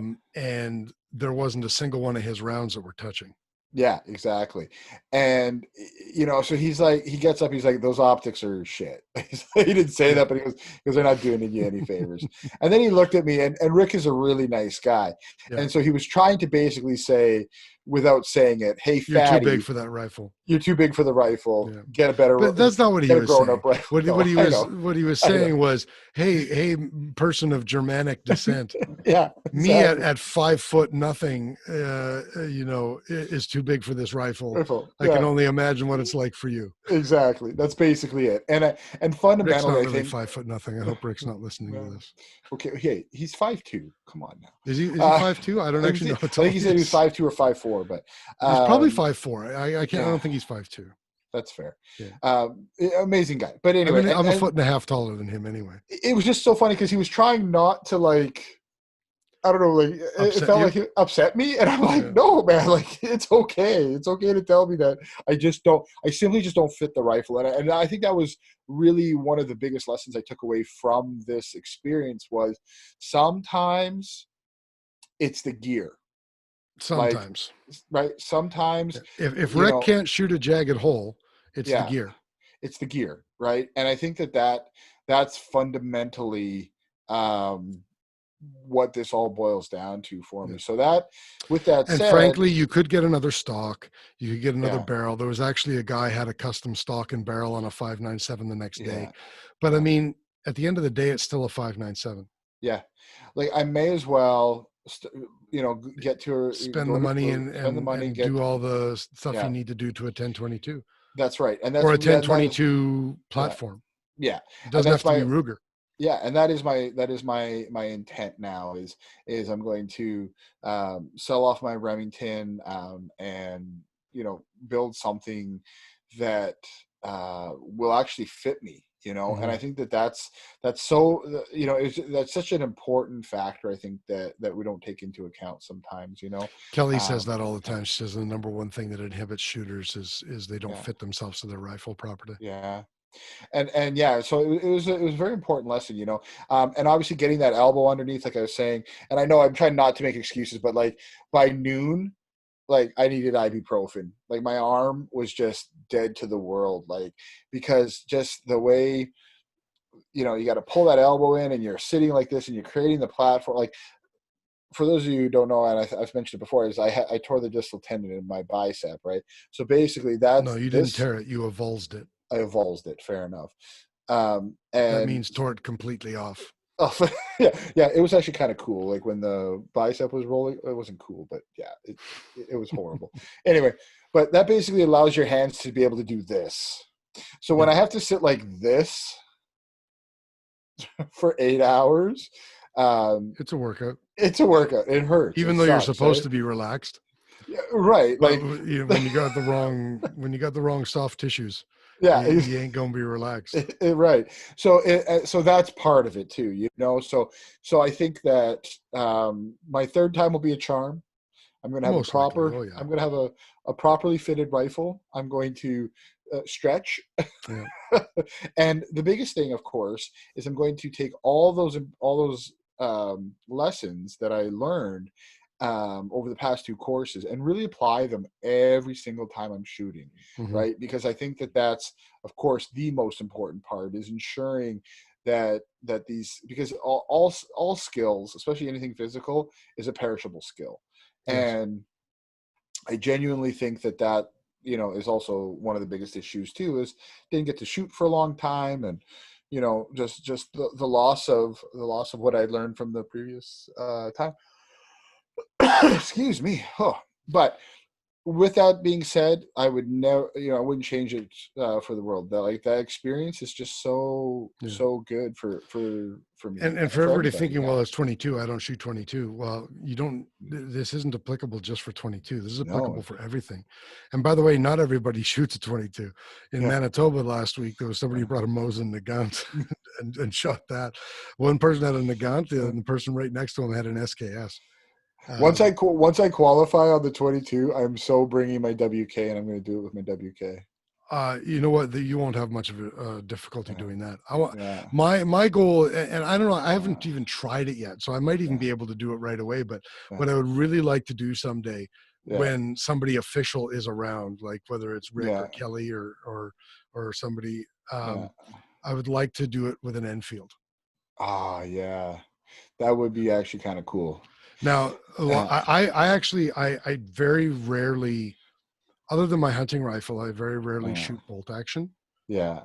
And when I do shoot bolt action, it's usually like bipod on a bench and that sort of thing. Yeah. But a couple things about that. First of all, I need to practice bolt action for a Mapleseed, because I eventually I would, first of all, I need to get a 22 bolt action because they don't have one. Right. But eventually I'm going to go back as a participant, as a student, and I'm going to qualify with a 22 bolt action, and I'd like to do it with an Enfield. But what's the important part of this is that what you're learning is not just applicable for a 22 rifle. No, not at all. After I took the course, so when I took it the first time, there were only 2 people that qualified in my class, let's call it cohort. Yeah. There was me and one other guy, actually Kim, who is now an instructor in training with me. And so they try to get 3 MQTs in at the end of the day. So you get 3 chances to qualify at the end of the day. Now, I did very much the same as you did. I went in with a stock Ruger 1022 that I put a fab defense on, so I could have a stock on, so I could have a pistol grip on it just for my wrist. But I don't know exactly what year he bought it. One of these days I'll look it up by the serial number. But my dad bought it sometime in the mid to late 70s. So very shortly after the 1022 came out. Yeah. And it had a Bushnell fixed 4-power scope on it that had been bought around that same time. Right. Yeah. Both the rifle and the scope were older than me. Yeah. And halfway well, not halfway, maybe about 3/4 of the way through the day, very shortly before we started doing the MQTs, my scope broke. The turrets on my scope broke. And I could still adjust, but it was very, like, you couldn't tell where it was going. Right. Sometimes it would go 1 click, sometimes it would go 10 clicks, sometimes it would go left or right or up or down, whatever. So my scope was toast, and I got super pissed, because it's frustrating when the equipment that you have is what's going to stop you from being able to succeed. Yeah. Luckily, Kris was there. He had qualified the year before. And he was already training as an IIT, and he loaned me his rifle, and it's mostly stock. It's a stock barrel. It's a stock wood stock. Yeah. It's got I forget what scope he had on it, but it was a decently nice scope on it. But he put a bit of a trigger job in it, so it had a better trigger than my stock Ruger trigger did. And the first couple of courses that I shot with it, I was just like, this is so different. It wasn't set up for me. The length of pull was wrong, and I was just getting frustrated and just wasn't doing well. I shot my first MQT. I didn't qualify. I didn't even get all the rounds off, actually. Yeah. And I don't even remember what the score was, but it was 100 and something, high 100 somethings. Yeah. Then I shot the second one, and by then I was starting to get a little bit more used to the rifle. Yeah. And I scored, I think it was like a 225 or something like that. So I qualified rifleman with it, but not exactly where I'd like to be. Yeah. And then the third one, I finally, like, I just kind of hit my Zen place with it, and I scored a 236 with it, and was able to qualify. And so that was like where I learned everything. It was all on 2 different 1022s, 22 rim fire, blah, blah, blah, 25 meters, blah, blah, blah. The next year, so this would have been in August of 2018, I guess. Yeah. No, that's not right. August of 2017? August of 2017. Then in the summer of 2018, we went down and we visited a friend in Swift Current, and they had it where we were at a range where they go, I think it was 980 yards was as far as it went on steel. Yeah. And so I had been practicing all through the winter doing this Mapleseed stuff, because what I did is, even though I qualified the first time, that week I went out and practiced again. Then I went out one more time that week. And then every single week for months after that, at least one of my practice sessions per week was with the 22 doing Mapleseed stuff. Perfect. Yeah. And just so I could retain and remember as much of it as possible. Yeah. Then I took my Remington 700 308 out to Swift Current, 980 yards. And I started at, I think it was 670 or 680 yards, something like that. It was this little steel buffalo. And seated just with the sling. It was too easy pinging this buffalo at 700 yards in a seated position with a sling. Now the buffalo, it was a rather large target. It's like maybe like a 3.5 foot long by 3 foot tall buffalo, right? So it's not the smallest of targets, but in a seated position just with the sling, I was able to ping it without fail. Right. So I decided to go prone. I went out to the 980 meters. First of all, you have to understand, I only have a 12 power scope. Right. It's a 4 to 12 power scope that I've got. So on 12 power at 980 yards, I was able to prone just with the sling, no bipod, no rest, no nothing. I was able to ping this, I think it was like an 18-inch by 16-inch square target, something around those sizes. At I think it was like 980 yards. Jesus Christ, And that was really what helped me understand, because I never would have been able to do that before. On the bipod, I probably wouldn't have been able to do that prior to Mapleseed, because it's not just about the unsupported position that they teach you, but like teaching you how to properly pull the trigger and I know sight alignment and sight picture and all those sorts of things. Yeah, well, and I know, like, even when we were shooting like the Lapua and that sort of stuff. That was in 2016. That was 2016, and we were shooting out to 500 and barely, like, we could hit it, but that's because we had, crazy good equipment. At the end of the day, we were shooting only out to 150 yards. Right. And yes, I can complain because the wind came up and it was sandy, and in the prone position, like, I couldn't actually open my eyes very well because the sand was blowing straight into my eyes. But the point is, at 150 yards, I had a $10,000 military spec PGW Coyote in 308. This wasn't a civilian Coyote. No, this was owned by a master sniper instructor with JTF2. It was a military spec rifle. And I could not hit a 12-inch target prone at 150 on a bipod at 150 yards. And a year and a half later, with a sling, with a stock VTR barrel on a Remington 700, I'm pinging 18 by 16 approximately square steel at 980 yards. So, Mapleseed is just the tits. Organized instruction matters. And it's not just that they give organized instruction, but they're great people. The way they do it is very accessible. Like, go try and take one of these courses taught by these military guys without your own rifle. Right. There's not cutting anybody down, but there's a by all accounts, a very good, very solid course being taught by a former military, by a veteran in Alberta, that, like, it's not even just that you don't show up with your own rifle. If you show up with the wrong rifle, he'll make fun of you till you quit. That like that's yeah. the rumor mill. That's what people say. Like, Yeah. don't take a Tavor to this course because he will just make fun of you relentlessly until you just want to walk away. Like, right? why? And like, I don't care how good you are. Yeah. If you're not accessible, what's the point? Yeah, exactly. And, and Mapleseed is accessible. Yeah, well, we've seen that in the martial arts world too, right? Yeah. The guy comes in, you beat the piss out of him in the ring, and then he goes home. Yeah. Well, great. And So he you're never the comes great. back. Yeah, so you're the greatest. So whoop-de-doo, you're the greatest in your gym. Now what? Right? You can be the greatest in the world. I don't care. Yeah, if you've got like there's certain famous gyms, like Mike's gym in Holland. Yeah. Like if I ever go to Holland, I'm not going to Mike's gym. Right. Because I don't want some high level famous, Dutch kickboxer just trying to use me as that day's punching bag. Yeah, and exactly. pay for the privilege. Right. Yeah. I'm 40 years old. Like, I'm not going to do that. I hear you. Like, come on. Yeah. Yeah. And the same principle applies in the shooting world. So, yeah, I think in our conclusion of Mapleseed, it's if you just haven't done it, you need to do it. Yeah. It's an amazing program. You need to do it again. That's right. Keep it up. So, who should get off our lawns today, Kris? Well, you're the man. You start. I will start it off. So, the people that need to get off my lawn today are the users of bad analogies.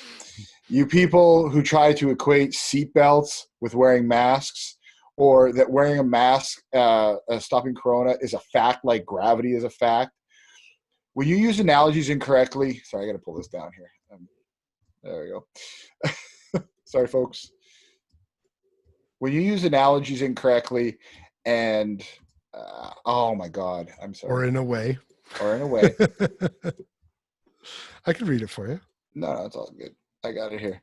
When you use analogies incorrectly or in a way that overhypes your position, that most people can see through it. The worst are the folks who use analogies that don't make any sense at all, like comparing Trudeau to Mao. He's more like Castro, okay? Or Trump to Hitler. You mean genetically or in how he acts? You lose your credibility when you're trying to make a piss poor analogy.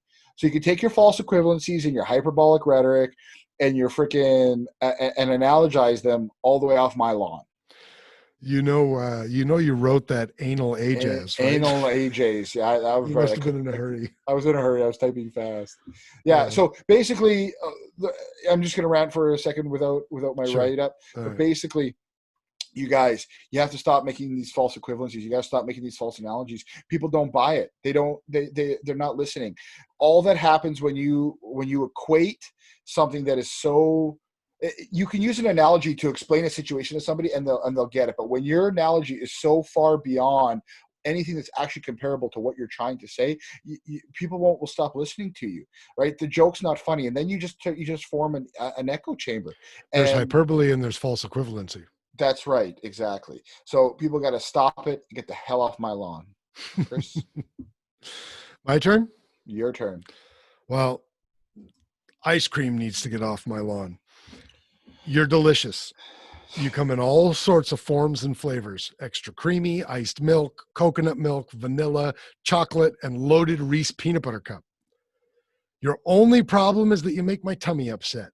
You show me what hypoglycemia looks like, and you piss off my wife because an hour after I eat you, she's forced to breathe air that is less suitable for human consumption than a Costco full of bulk shoppers who refuse to wear masks. Too soon? No, not too soon? Not too soon. Look, I get that you make me happy in my brain. You just piss off the rest of my body, and that ain't cool. Take your frozen bovine boob juice and sugar and get off my lawn. But don't go too far, because I may want to eat some of you in the middle of the night again. That's right. Too funny. So, yeah, I feel your pain there. So my shout out this week is actually, I'm going to shout out Kris. I'm going to shout you out.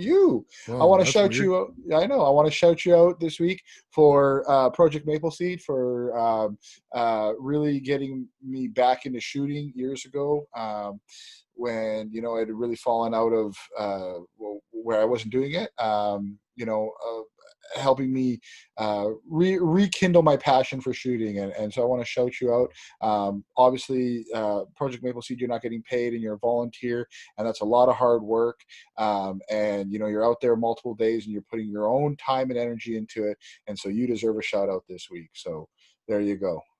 You're a sweet man, Mark. You know what I like about you? What's that? You're not afraid to tell people how you feel. That's right. You know what I don't like about you? What's that? This is like the third or fourth time, and it's only our 8th episode that you've had this really cool altruistic shout out, and you've gone first, and mine seems very trivial in comparison. Yeah, it's all part of my plan. It's how I roll. Well, you know what? I'd like to say that I'm shouting you out, but I'm not that. That's totally fair. I'm not that nice, or I'm not that good a person. I don't really deserve any shout outs, quite frankly. Let's be honest.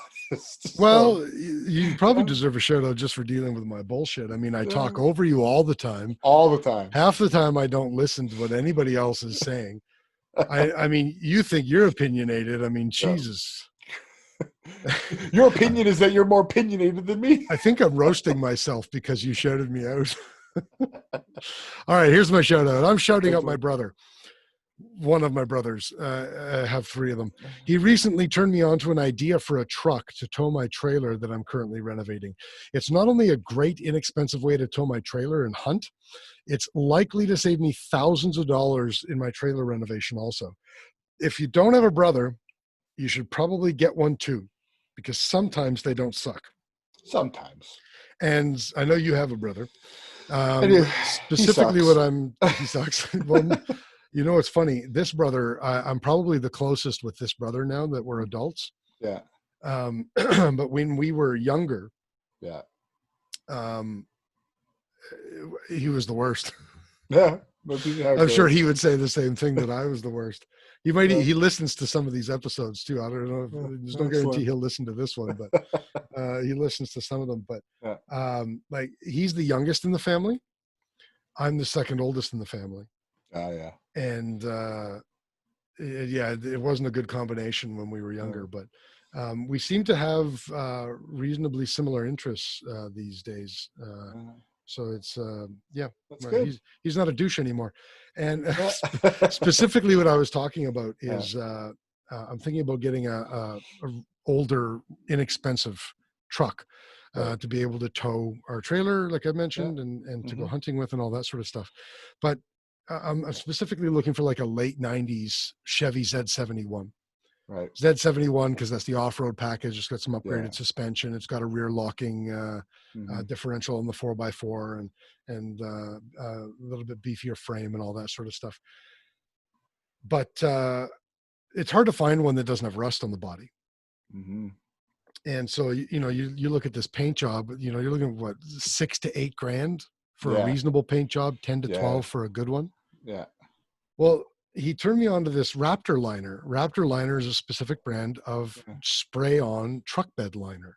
Right. Yeah. Only people aren't just using it for their truck beds. They're doing the whole thing. Anybody who watches Demolition Ranch, it's funny that I mentioned this because Matt Carricker on Demolition Ranch literally just bought this like gigantic 10-foot tall truck and Raptor lined it. Nice. But they sell DIY kits, do-it-yourself kits. Wow. And it's not that hard to do. Like, it's not like you have to, it's much you more have to like strip it and do the whole thing. Yeah. Well, you do have to strip it. Like you do have to strip, you do have to do all the prep. You have to do all that stuff. Yeah. That's tedious. It's not hard. Yeah. The hard part is, with regular paint is, making sure that it doesn't run. You have to get even coverage. Your body has to be in pristine condition because you can see every little wave, line mark, et cetera, et cetera. Then you got a clear coat and all that sort of stuff, right? Well, because this Raptor liner is textured, half the time it'll hide the small flaws. Yeah. And it'll add rigidity to Bondo, so you don't have to put new metal in it. You can just put Bondo in it. Yeah. And, 1 to 2 coats and no clear coat. And it's super forgiving, super easy to spray on. So I'll probably be able to, whatever truck I get, I'll probably be able to do for about $800. Nice. So yeah, we'll definitely have to film the process and we'll post that up on our YouTube channel. And, I think so. And go through all of that so people can see how that goes. that pretty much is going to do it for the night, unless you have more comments. I got no more comments. I am commented out. Fantastic. Well, folks, if First you'd time like to in a follow while. us, first time in a while. Folks, if you'd like to follow us, you can find us on DeEducated.ca. You can find us on YouTube. We are the DeEducated Podcast. You can find us on Facebook at facebook.com/DeEducated.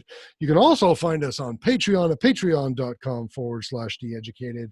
And we would love to hear from you guys. If you have any comments, doesn't matter what platform you're listening or watching to us on. I forgot to mention, you can find us by searching the DeEducated Podcast in your favorite podcast app. Whatever platform you're listening to us on, we would love to hear your feedback. We want to interact with people. We want to get into arguments with you. So Yes. if it's good feedback, then we're just going to say cool, thank you very much. If it's bad feedback, or if you're telling us that we suck, or if you have a different opinion than us, we'd love to have debates with you guys and just kind of interact with you guys a little bit more. So please feel free to give us comments on whatever platform you're paying attention to us on.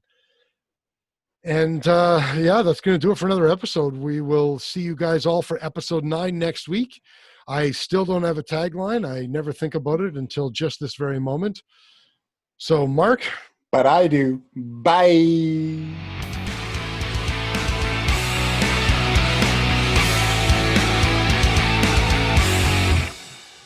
In case I don't see ya, good afternoon, good evening, and good night.